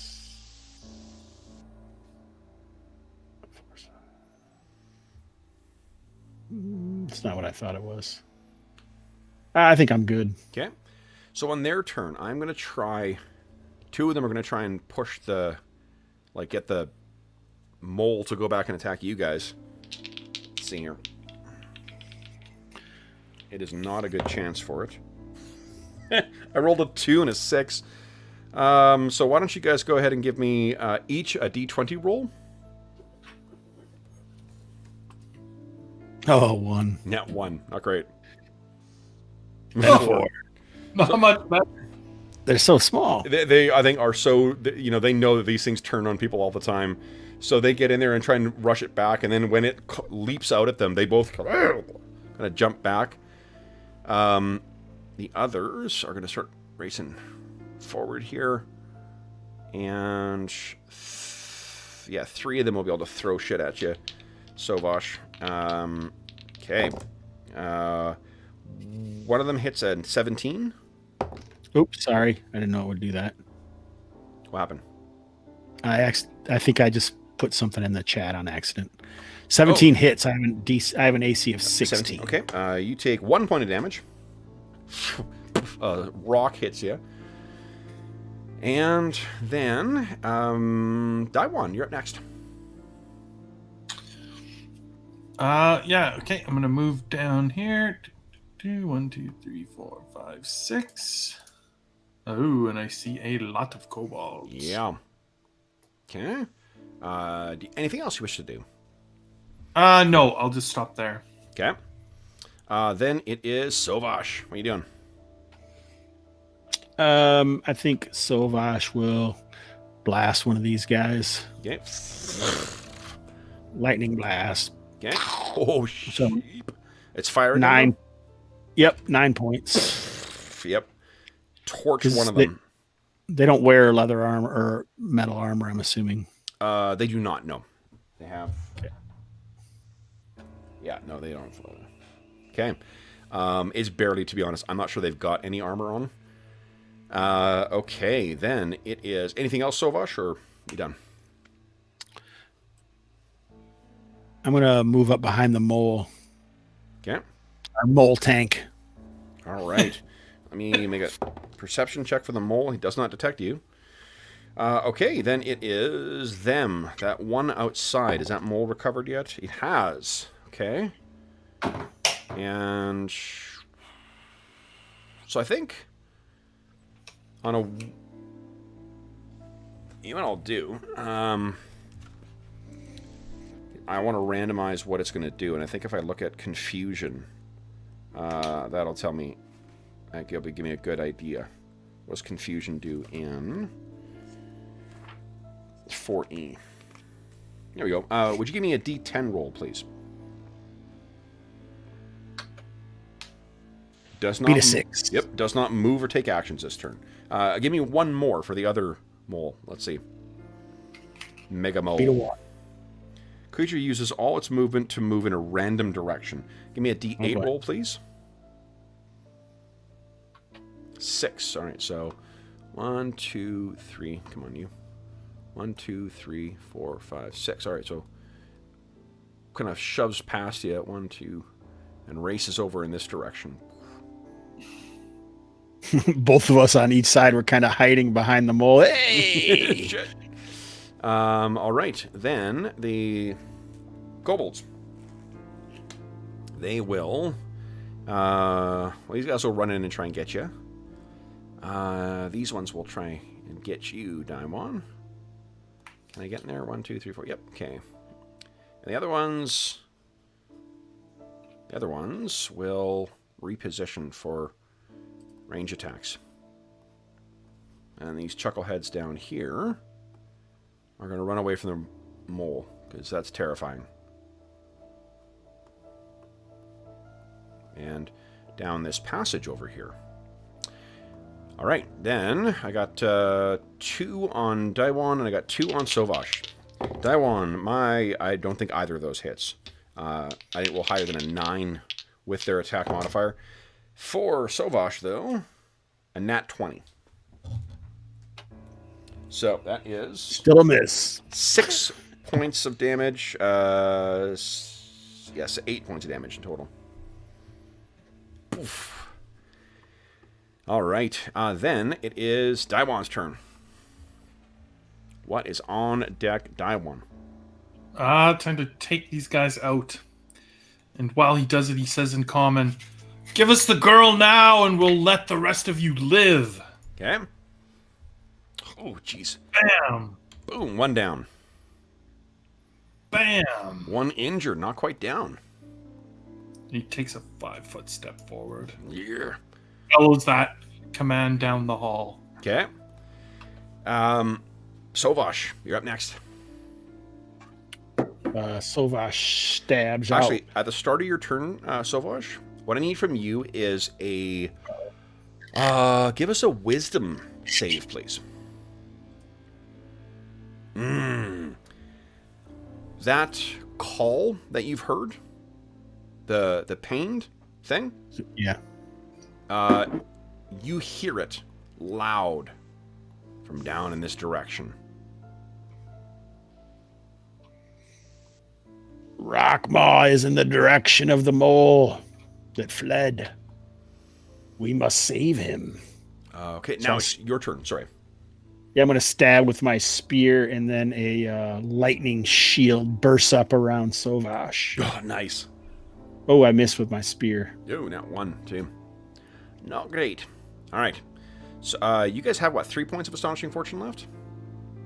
I think so. I'm scrolling up. I'm going to give you guys 2 points of Astonishing Fortune back. 1, because Hobbs not only leaned into, but he rolled with Slag the Kobold.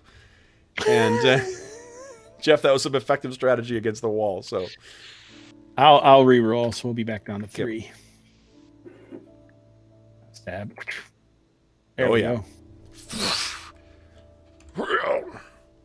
Yeah, down, dead. All right. Now it is their turn. So each of them has retrieved something from the ones in the back there, and they're going to throw something at you. Daiwan does a nat 20. Jeepers. Nope. Yeah. Daiwan, you take 5 points of fire damage as this thing bursts on you. Would you give us a dexterity save, please? And then against Sovash. Okay, I clearly didn't roll that well enough. Oh. Oh, no. So it's going to keep burning. Next round, you'll take the same. Burning fur. Burning fur. Okay. Then, did I get hit too or no? Does a 14 hit you? Nope. I have a better AC now too. Awesome. Oh, Maisie, that was a long jump. Sorry, Kev, how many points burning? You took 5 points of fire. Okay, and then the ones that are engaged with you, I'm going to make a morale save for them because their cards, it's nat 20 and a 17, so be glad that I use their saves for my amazing rolls. Day 1, that's not going to hit you, and 12 or 14 doesn't hit. So in spite of the flames coming in, maybe that throws off their vision, but neither of them is able to land a blow on either of you guys. Daiwan, you're up next. For day 1. I'm gonna try and take down these two beside us before moving. How Kobold became a condiment in Azeroth, says Insert. Oh my goodness! Holy shit, day 1. Bad rolls. Here we go. Come on. All right. Oh, that's all of them. Oh shit. Yeah, that's not great. That's all of them. Okay. It's the fire, right? And at the end of your round 1, give us another dex save. Oh, you would have taken more burning damage this round 2. So you took another 5 points of fire damage. Easily. There you go. Yeah, but you douse it. Okay. Those fire pots are not nice.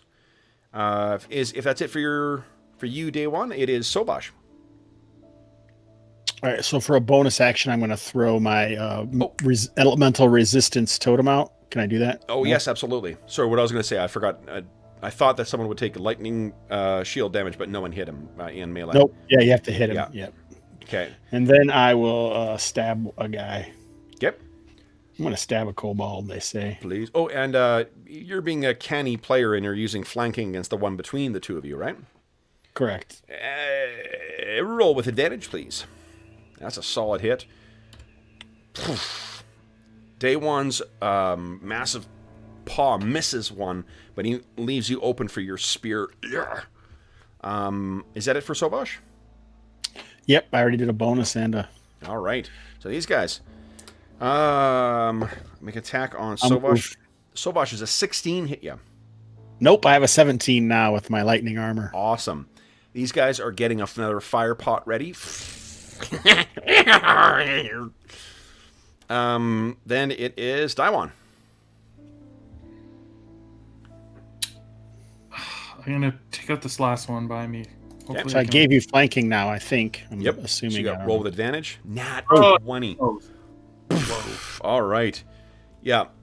One of them turns to try and keep track of Sovash, and then as it spins its head around to, it's met in the reverse direction by one of your kicks. His neck snaps and falls to the ground. Then I what you forward to engage this one. Okay. He was lighting he's got a lit fire pot in his hand. And honestly, don't know. Can I attack, move, and then use my bonus action attack? Yep, absolutely. Yeah, because it's you use your action, your move, and then your bonus action. Nice. Yep. You knock him back, and what I'm going to do is make a dexterity save for him. I rolled a 9. Why don't you go ahead and roll 2d6 damage, please? Oh, nice. He is a kobold torch. So you knock him back, and he drops the pot, and he goes up. Is that it for you, day one? It is. Sovash, you're up next. All right, I'll blast the one to the south, and then I'll drop the resistance again. Another totem. Yep. That one disappears and comes back up here. Okay.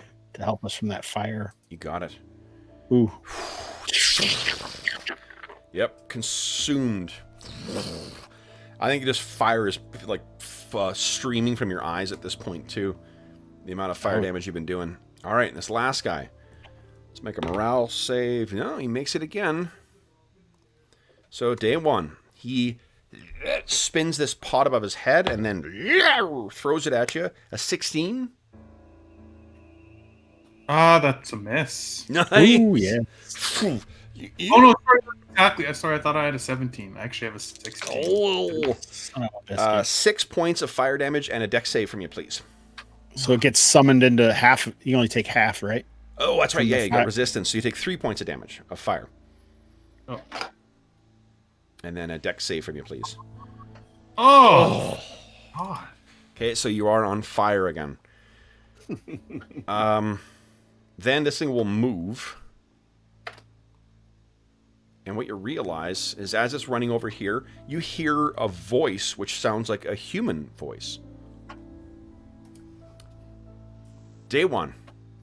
First, because you're on fire, let's... 6 points of damage, but it's halved because of the resistance totem. You take 3 points of damage.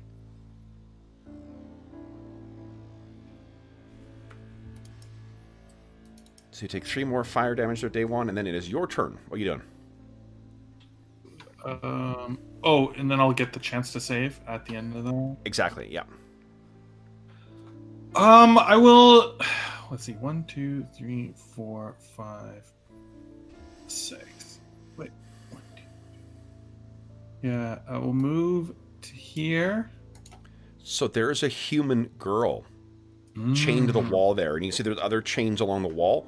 And she, as you're running up, she kind of, flinches back. You can still take your action, though. You're not... Yeah, I'm going to use the rest of my mist on myself. Nice. You say it's a burning bear. Yeah, exactly. I actually do. Don't give me ideas. Hell bear. That sounds pretty awesome.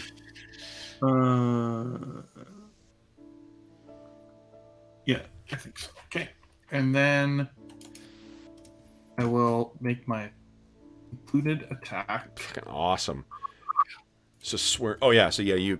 Oh no, a 7's not going to do it. Do you wish to spend Astonishing Fortune? Oh, you know what? You got another attack anyway. You're offhand. Oh no, you used bonus action for your miss this turn. Yeah, that was That's because I used the healing mist. Yeah, yeah. No, I'm gonna stay toe to toe with this clown. All right.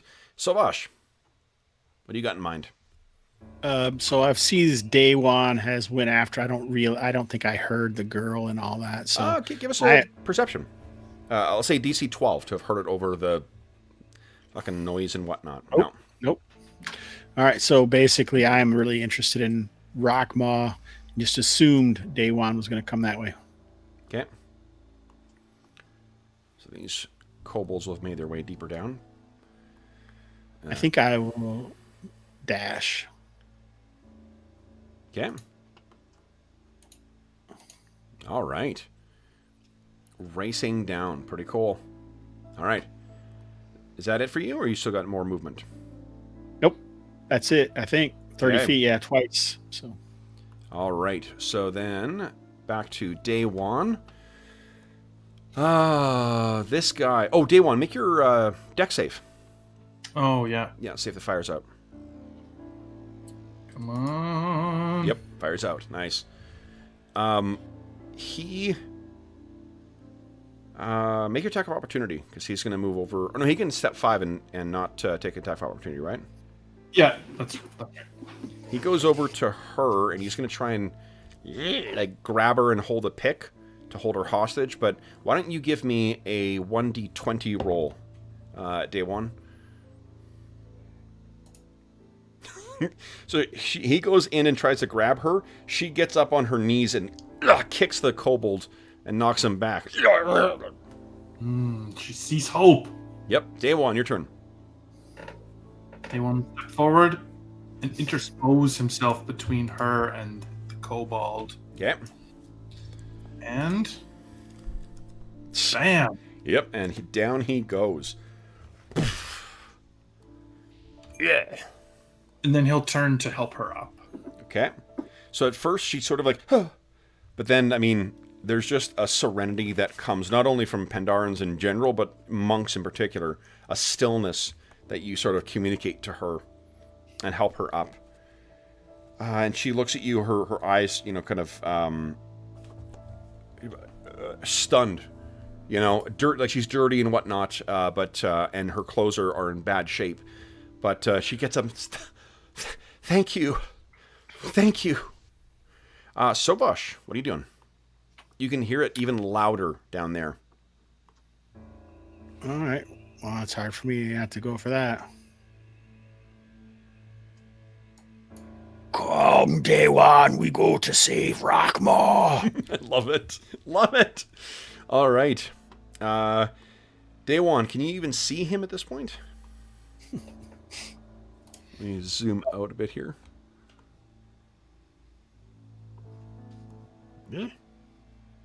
Yeah, Day One, you can hear Sovash's voice carrying through the caverns. Down this way! Hey. Moles rampaging around. None of the kobolds are doing anything this round. What are you doing, Day One?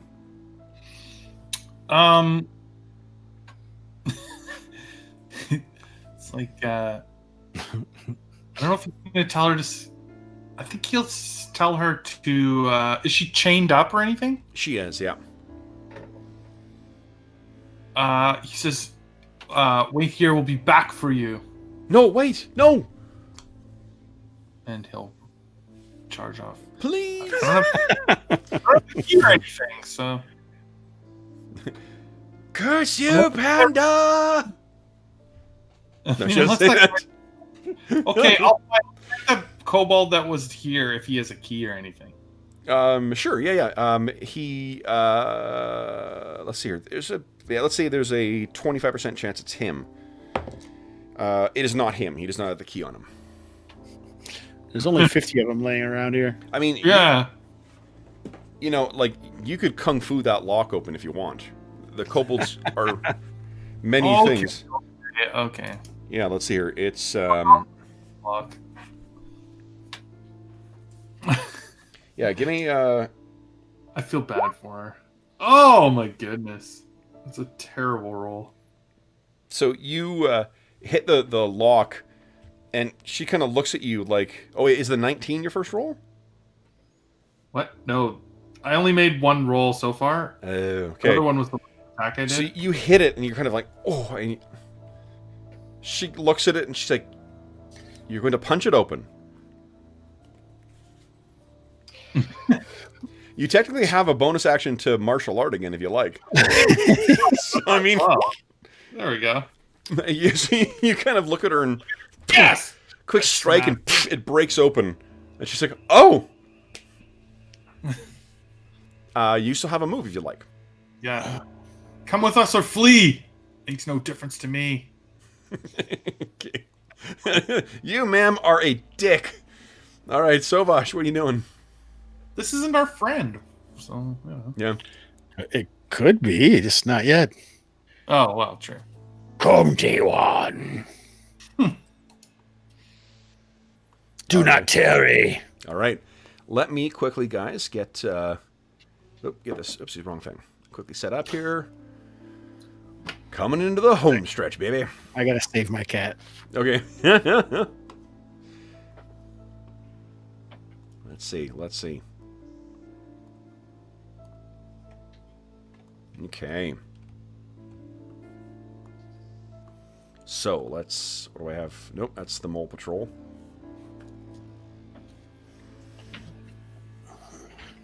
Mole Patrol.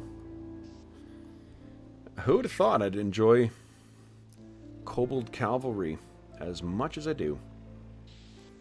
I suppose anyone who knows me would have known that I would have enjoyed that.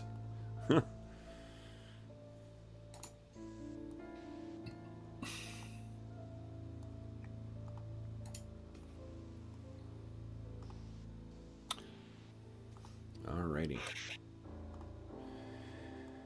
For those listening at home, apologies for having to watch us set up this stuff. We prepped this session about an hour before we started playing, so.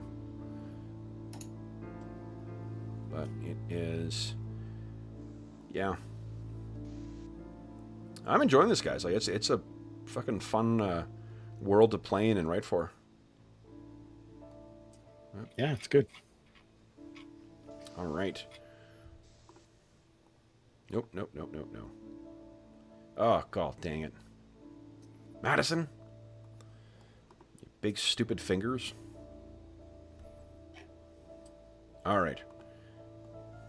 There we go. That's enough.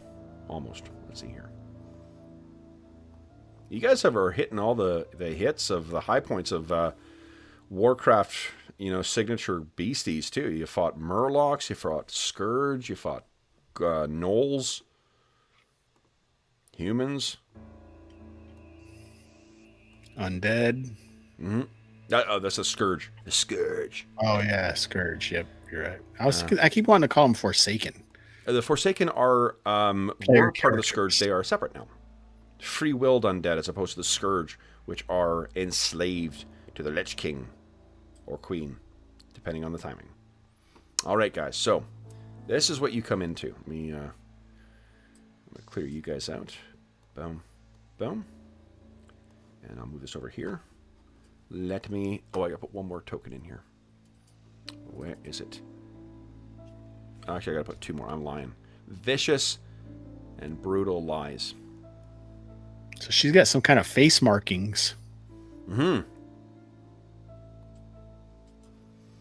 Okay. Nice. Okay, so I'm gonna go here. All right, guys. So you can hear that the sound that you're hearing is almost a scream at this point, Sovash. And it's not even a scream. That's a wrong way of putting it. It sounds honestly like an avalanche, with a voice like that, sort of shouting through it. All right, well, let me get you guys handouts. Ready here? So, okay, it is a twisting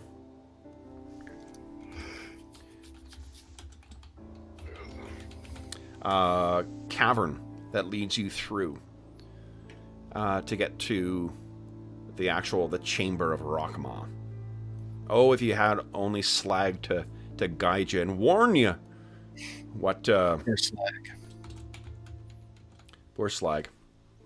I should never have given them a name. We always know what happens to named henchling, or hirelings and henchmen. Okay. Dorman's still alive. John gets home. I'll just check in on my buddies, see what's going on. Oh. You son of a biscuit. All right, let me get your tokens here, guys, and I'll bring you over to... Let me move you up here. So what happens is, as you... this woman, her name is Charlotte. Or not Charlotte. It was Chantal. Sorry. Charlotte is George's character. When she sees Sovash, when you catch up to him, she's kind of like, ah! It's an orc!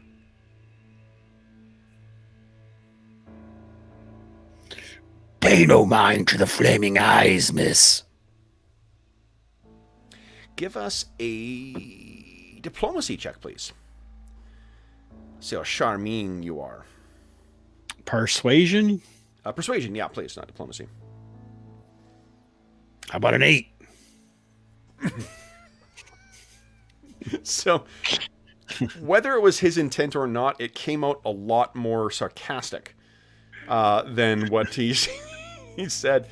She screams and is going to run off. You can feel free to grab her, Day One, if you want, but otherwise she's going to run off. I let her run off. Okay, so she goes racing off and is very quickly consumed by an irate mole. Oh, gosh. Okay, and then you guys walk down, and what you can hear in... Was it something I said? Sorry, go ahead. What you guys find here is, as you're making your way down, you can hear and it kind of winds and leads at a fairly steep angle. You can hear the sound of tons, like dozens of kobold voices all calling out, Rockma, Rockma, Rockma, Rockma. And let me move you over to the Chamber of Rockma. So, taking Day One's strategy again, I'm assuming you are hugging the walls. It is fully lit in here. This entire chamber is illuminated. So you can douse your kobold candle hat, if you like. And here's what you see. All of them are there.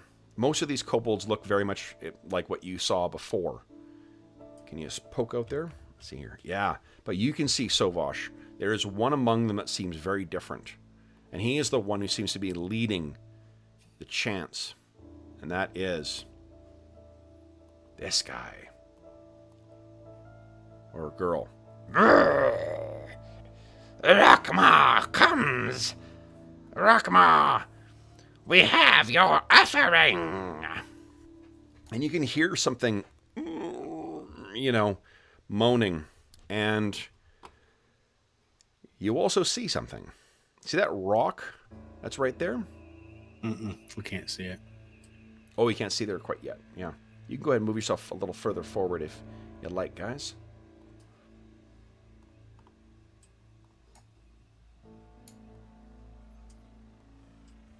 You now realize Valanya She's massive. is bound to that rock. Her mouth. Remember. You know that had her arms been freed, her mouth ungagged, her shadowy magics from the depths of the void would wreak havoc on her. But here she is powerless. And right here, in the middle, there is almost like a whirlpool of rock and stone roiling around. And Sovash, the sound that you've been hearing for these past few days is loudest and most intense here. And the Kobold Commandant there, Come, Rockma, eat. and you see bursting from the surface is Rockma. An enormous, strange, stony serpent. And here it is. Rock and stone goes everywhere. Sovash, would you kindly give us an Arcana check, please? Or actually, nature instead. Sorry, whichever you're. I have both at the same. Oh, sure, yeah, whichever you. I think nature is more like a connection with the primal elements here. Can I try the other one? You can spend astonishing fortune. I will. What the hell? Okay. Come on. Oh, just a 10. 10 is good enough. It's, you can't see it because it's not in motion, but that massive circular maw is rotating around as well. The circles that make up this thing's body spin as well too, as if like some kind of bizarre arcane contraption. But you know that though this looks like some kind of apparatus, this is a living spirit. And you can see wedged into that maw, perhaps near where its head or face might be, there is some kind of crude ingot that reeks of magic. Now you can give us an Arcana check.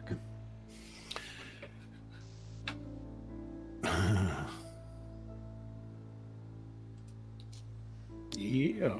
Yep.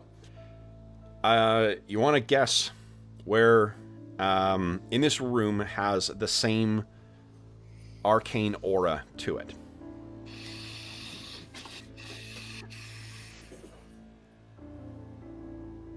Oh, that's what the dude is here? He's got some control over it, you mean? Like this guy here? Yeah. That candle on its head burns with the same magics. And let me see here. Why don't you both give us a stealth check? And Sovash does it at disadvantage. Nat 13. Fucking awesome. Still a 13. That's pretty good. 13's not bad. It's better than their... Yeah. They don't see you guys. So they're all kind of like, ah! You know, all cheering. The mole patrol guards that are out here are shaking their little staves. What do you guys wish to do? You will have a free action before. What do we still hear the painful moaning? Rockmaw. Of the rock? It is Rockmaw. It's for sure Rockmaw. So he is being controlled, or they are being controlled against their will by this commandant. And that ingot that has been wedged into its structure has got to be excruciating.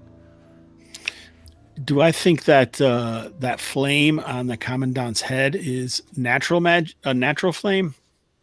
It flares with it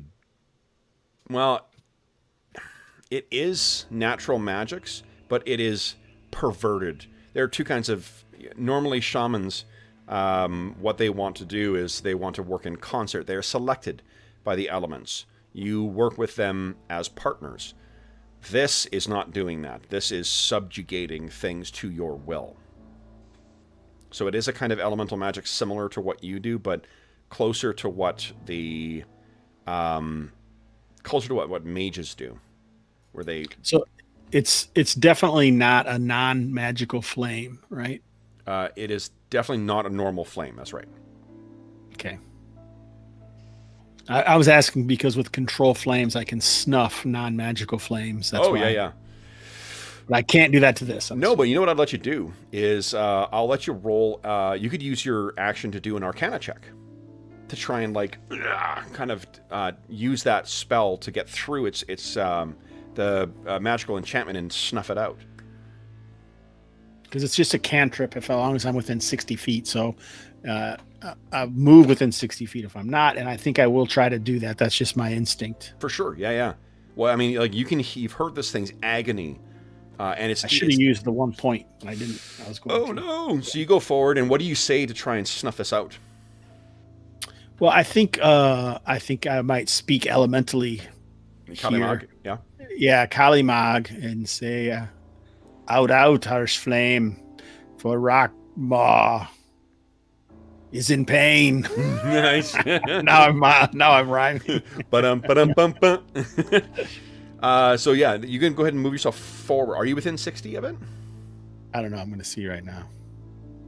64. I got to move. There you go. So yeah. Unfortunately, that's not enough. Day one, what are you doing with your surprise round? I think that day one. Sorry, I guess I should start here.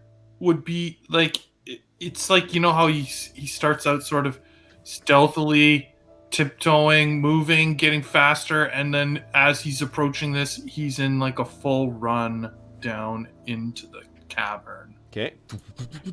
Yep. So, That's a double move or- arch that goes over the. Yeah. Oh, that's an arch right there. Oh, yeah. I see. Okay. Yeah, we're below these guys. I think with an athletics check, I'll let you scramble up the side. Kung fu up the wall. And get Parkour. Yeah. acrobatics. Come on. Oh my goodness. It's been one of the worst rolling days in a long time. Okay. So you managed to scramble up to the side, but that's pretty much all as far as you're able to get yourself. But now, not to worry. Let's move you to the side so you're not moving through that arch. Right. Yeah. Why don't you guys all click on your token? Let's roll some initiative. Now I'm going to make the Commandant on a separate thing here, and I'll put Rockmaw on a separate thing here too. Okay. Now, let's see here. Let's see. Oh, of course. Good. Roll a 20. That's good. I'd rather have you go forward first. For sure, yeah. Yes. Focus on that, Commandant. We must snuff that flame, Day One. Yeah, I heard what you said when you tried to snuff it. Oh, you speak the language of the elements? Oh, no, I guess not. So maybe I didn't hear you. I think you probably got from his tone, though, like the imperious and righteous fury that was just dripping from that. Is that right there, Sauvage? Yeah, and I yelled out too to snuff that flame. Right. Yeah. Okay. All right, here we go. Yeah. Douse that light. Without Rockmaw, this is no fight. Oh, sorry. You realize what you're locking yourself into for future sessions, right? This is bad, isn't it? All right, guys. So then, let me roll initiative for these things. Sorry, for Rockmaw. An 8. And for Commandant, a 11. And for them, a 5. Man, it's 5 or 15 is the only thing I'm rolling for kobolds today. Good golly. All right, Day One, you're up first. What are you doing? Well, following the instructions of Sauvage, I charge the Kobold leader. Attempt to snuff out his flame. Please do. Sorry, is that a metaphorical thing, or are you literally trying to knock the flame out? No, like trying to knock him out, but Okay, figured as much. All right. Come on. Seriously, roll 20? That is not great. You're a pain in my butt. Yep. I'm going to spend a point, though, to do my flurry. Oh, you know what? You get 1 point for Sauvage's awesome monologue. Nice. And now I will make my flurried attacks. Holy crap! Woofa. Roll 20 is just a vicious machine today. Yep. Can be. Finally. So that is a hit. Holy smokes. damage. Yeah, it's not a lot of damage. No, minimum. That is- Oh my god. Jesus. All right. So that was Day One. Now it is the Commandant. So it screams out, Destroy them! Destroy them all! and...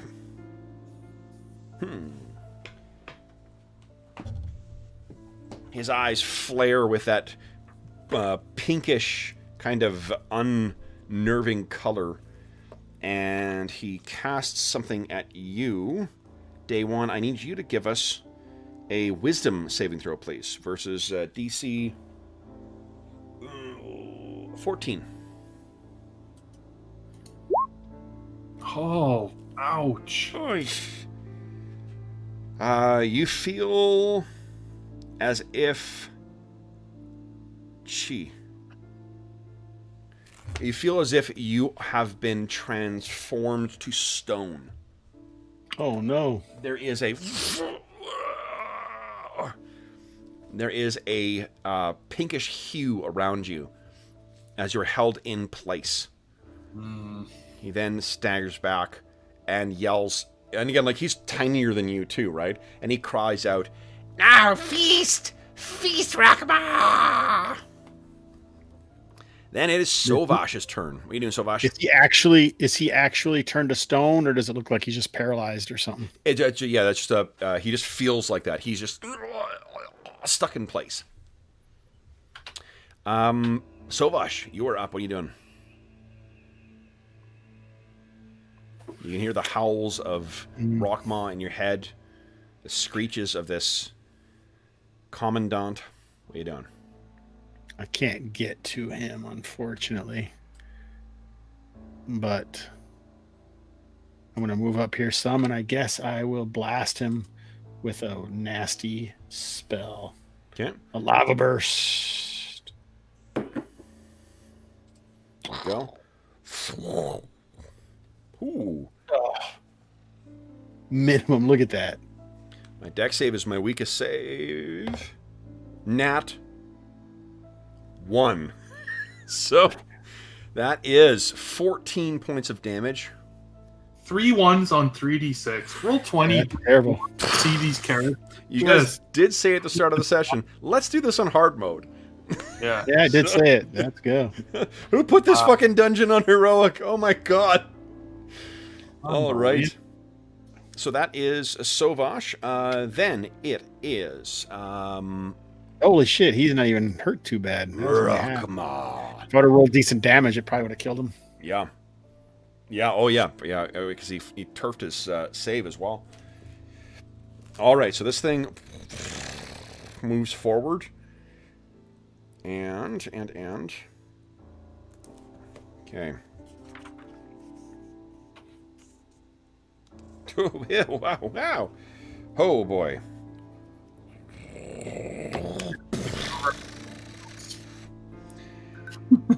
That is a 4 plus 9. That's a 13 hit you.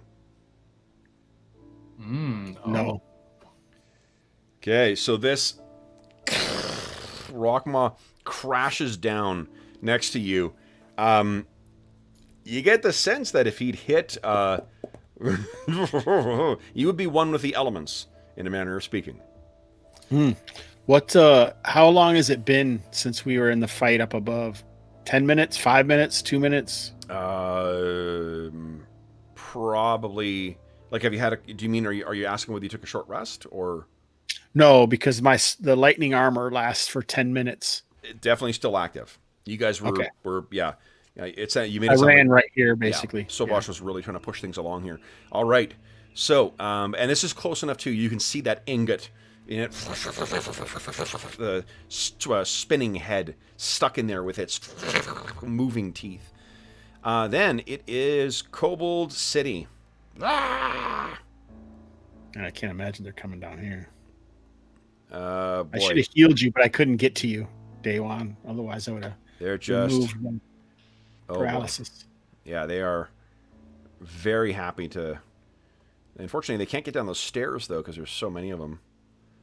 And he's actually. They're not jumping off the bridge. Madison, quit cheating. Aye. Yeah, wow. There we go. for you, There Hubs. we go. All right. Get down where we are.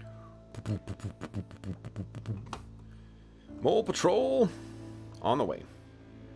All right. So I have each 1, 2, 3, 4, 5. These little shitbags are 2 hits, 2 misses, 3 misses. So day 1, you are helpless against their attacks. You take another 7 points of damage. Here. Then, speaking of day 1, now, day 1, you will get a chance to make a save at the end of your turn. You are currently paralyzed. Let's see if there's anything else you can do. Here we go. Conditions: paralyzed, can't move, can't speak, fail dex and saves checks, advantage for the things attacking you. Any hit that hits the creature is a critical hit if the attacker is within 5 feet. Well, fuck. Did I say 5? I meant 10 points of damage. Okay. Come on, Jeff. Now, you have 2 points of Astonishing Fortune left. You could spend 1 to roll with advantage if you choose to. Might as well. Okay. So you got 1 point of Astonishing Fortune left. Here we go. All that you need is one of these to be a 14. On wisdom, right? On wisdom, yes, please. Good thing. Good What, thing. what does it look like as you shake off this enchantment?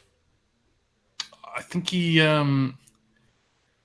sort of goes into his own mind and focuses and realize, it's just an enchantment holding my muscles back. There's nothing physical there. Yeah. And sort of, makes a move in his mind and then, Nice.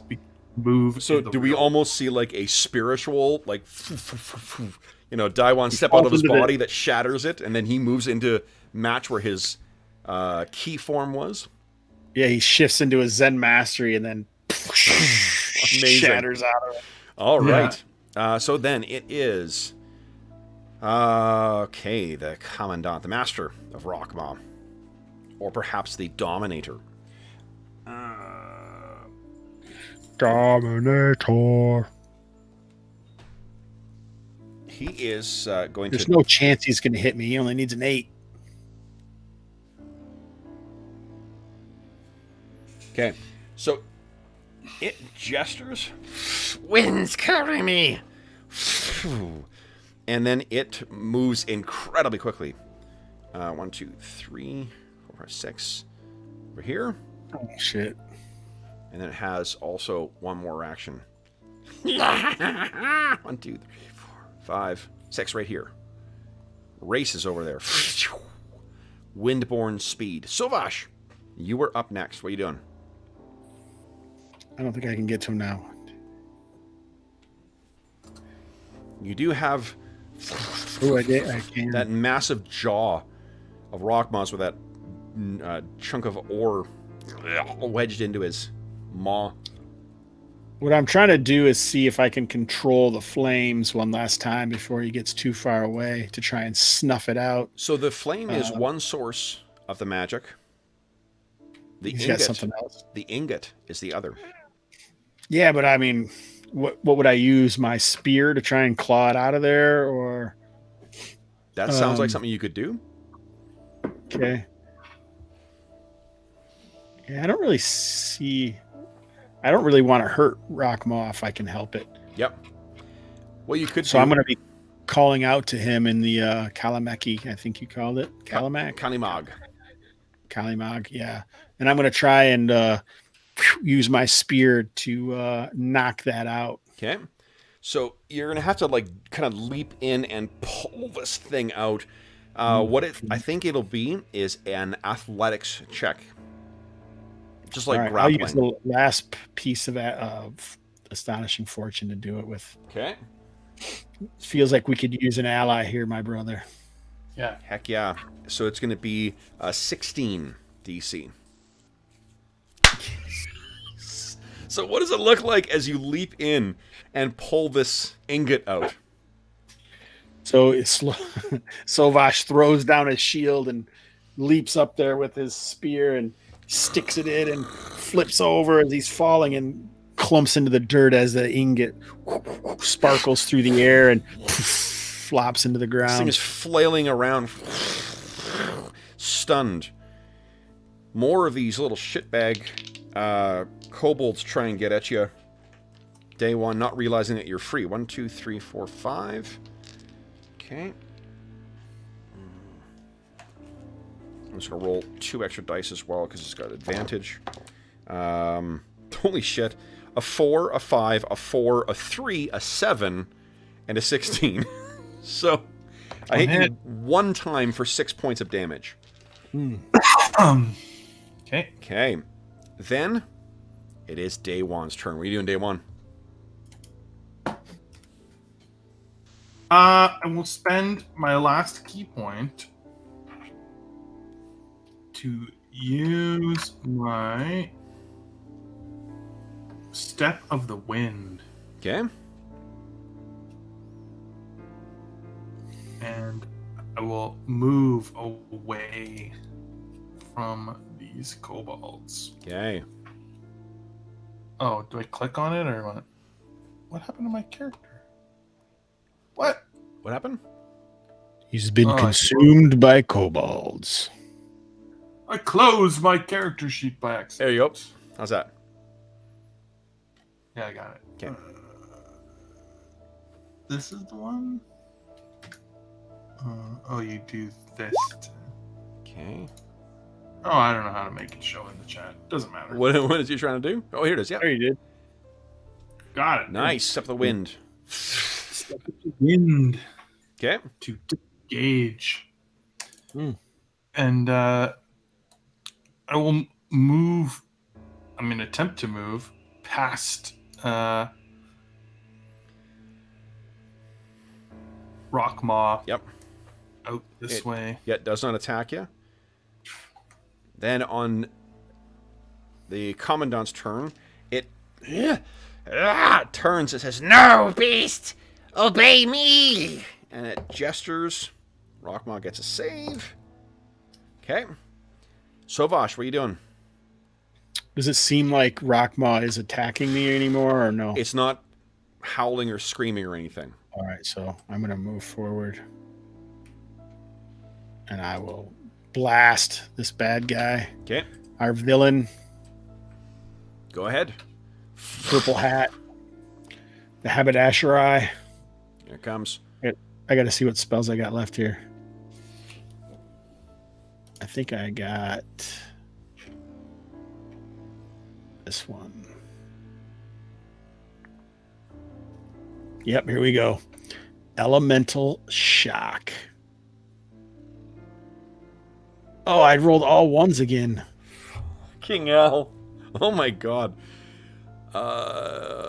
Make a dex save. Okay, dex is his worst save. I rolled a 4, which means he takes full damage. Just So he takes 6 points. okay. Ability fire.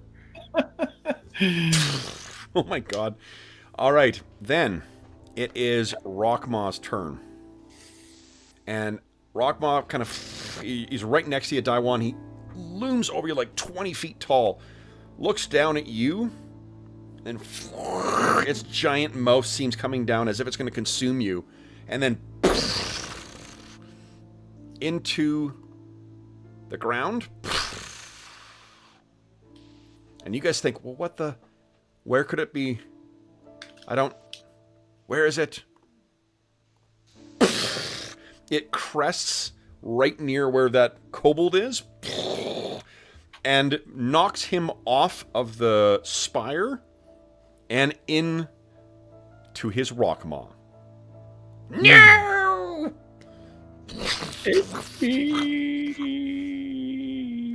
The rest of the kobolds scream and begin running. So, guys, in the aftermath of that, how do we end this session? Kobolds are running off. Rockmaw turns now sated, looking down at you, Sovash.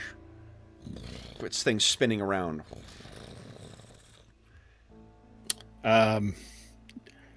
You are free, my friend, but allow me to speak to my companion. Valania, I thought you were on watch. She gets off. She looks at you, Sovash. You are keeping watch next time.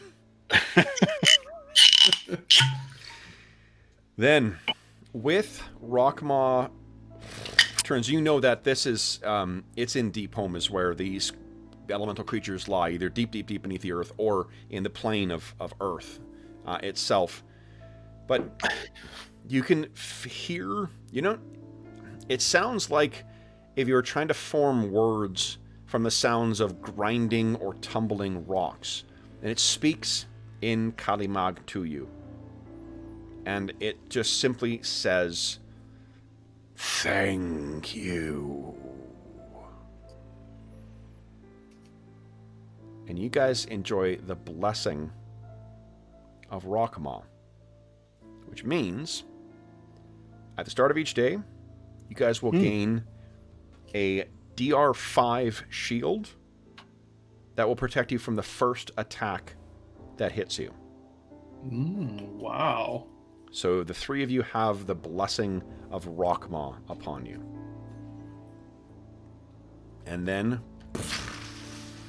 disappears beneath the earth.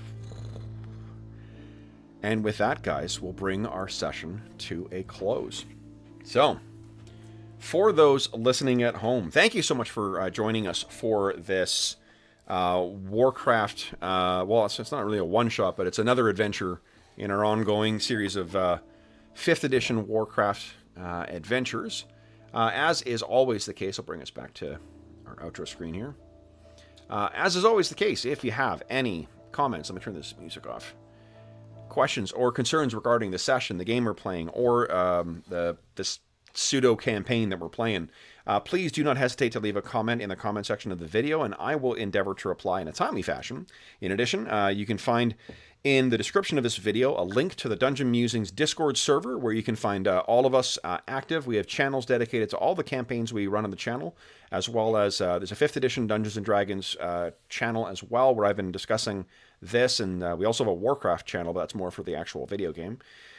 In addition, we have you can also, if you have any comments or questions that you want to direct to me specifically, you can find, and you don't want to post in the video and you don't want to post on Discord, you can find me on Twitter at Dungeon Musings, and you can find me by email. My email address is dungeonmusings@gmail.com. You can also find a link in the description of this video to something called Heroes Save Villages. That is the charity fundraising campaign that we run on the channel. It is from now until April 21st, April 1st, 2021. For every $25 Canadian that you donate to SOS Children's Villages International through that link, you get, and it's about $17 American, you get one chance to win the grand prize or one of the other awesome prizes in our first charity raffle of the year. And the grand prize is a copy of Beetle and Grimm's incredible Platinum Edition Icewind Dale Rime of the Frost Maiden. I've done a review on the overview of the contents of the Platinum Edition and the contents of the Silver Edition on the channel before, so you can find a full breakdown of what's specifically in there. But the Platinum Edition is our grand prize, which is a super fucking cool thing. The second prize is a Silver Edition, both of which have been donated by our friends at Beetle and Grimm. In addition, you can find a link in addition, you can also find, if you don't win those two things, you still can win a chainmail dice bag made by by our resident armorsmith, Dave. You can find a dice tray. You could win stuff from the Dungeon Musings Red Bubble shop, so t-shirts or posters or other cool things. So lots of great prizes for you to win. And the best thing is that all money that is donated goes directly to SOS Children's Villages International. None of it goes to the channel. None of it goes to any other middleman. It all goes to help out the over 80,000 orphaned and abandoned children who benefit from the services that SOS Children's Villages International provides. A final plus is I'll be shooting a video this weekend explaining what else you can do with your donations, but one of those things is to pick what our next charity game is going to be. I've got from now until the end of the year, we've got a series of different charity games that we've got scheduled, and donors will be able to make the vote on which game we'll actually be playing. Donors can also participate in preparations for our games as well. They have, for our first charity session of the game, they very generously helped outfit our party with a lot of cool magic items and some magical disposable goods and whatnot. So there's lots of fun ways you can participate in the channel by making your donation. You also get a chance to win some cool gaming stuff. You also get to pick what we're playing for our charity sessions, and you get to help out those kids who could really use some help. So lots of great reasons to donate, and hopefully lots of great benefits. Speaking of great people, last thing I will say is a huge thank you to our players today. So Hobbs and Jeff, thank you so much for playing. And, when it's always tough when you start seeing that, when you think you're going to be playing something in an evening and people, and in no fault to the people who had to drop out, but just for whatever reason weren't able to make the sessions tonight, it's sometimes tough to be like, all right, I'll show up and we'll play something different. But guys, I had so much fun prepping and running this thing. Thank you so much for playing tonight. This was a shit ton of fun for me. I had fun. Awesome. Then, for those listening at home, once again, thank you so much for joining us for this venture back to Azeroth. If you want to see our other adventures in Azeroth, you can find a playlist with all of our Warcraft 5th edition sessions on it. If not, then we'll be back next week with our regular scheduled games. I'm telling them, Anna. I'm telling them, honey. Must be midnight. Yeah. Really. So for those listening at home, again, if you're joining us during the current crisis, we hope that this finds you healthy, safe, and weathering the current crisis as well as can be expected. We hope that we gave you a couple of hours to turn your mind off of the troubles. 1 second.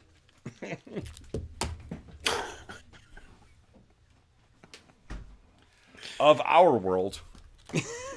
And think of the troubles that our Azerothian heroes get themselves into. And until we see you again, stay safe, stay healthy, and happy gaming.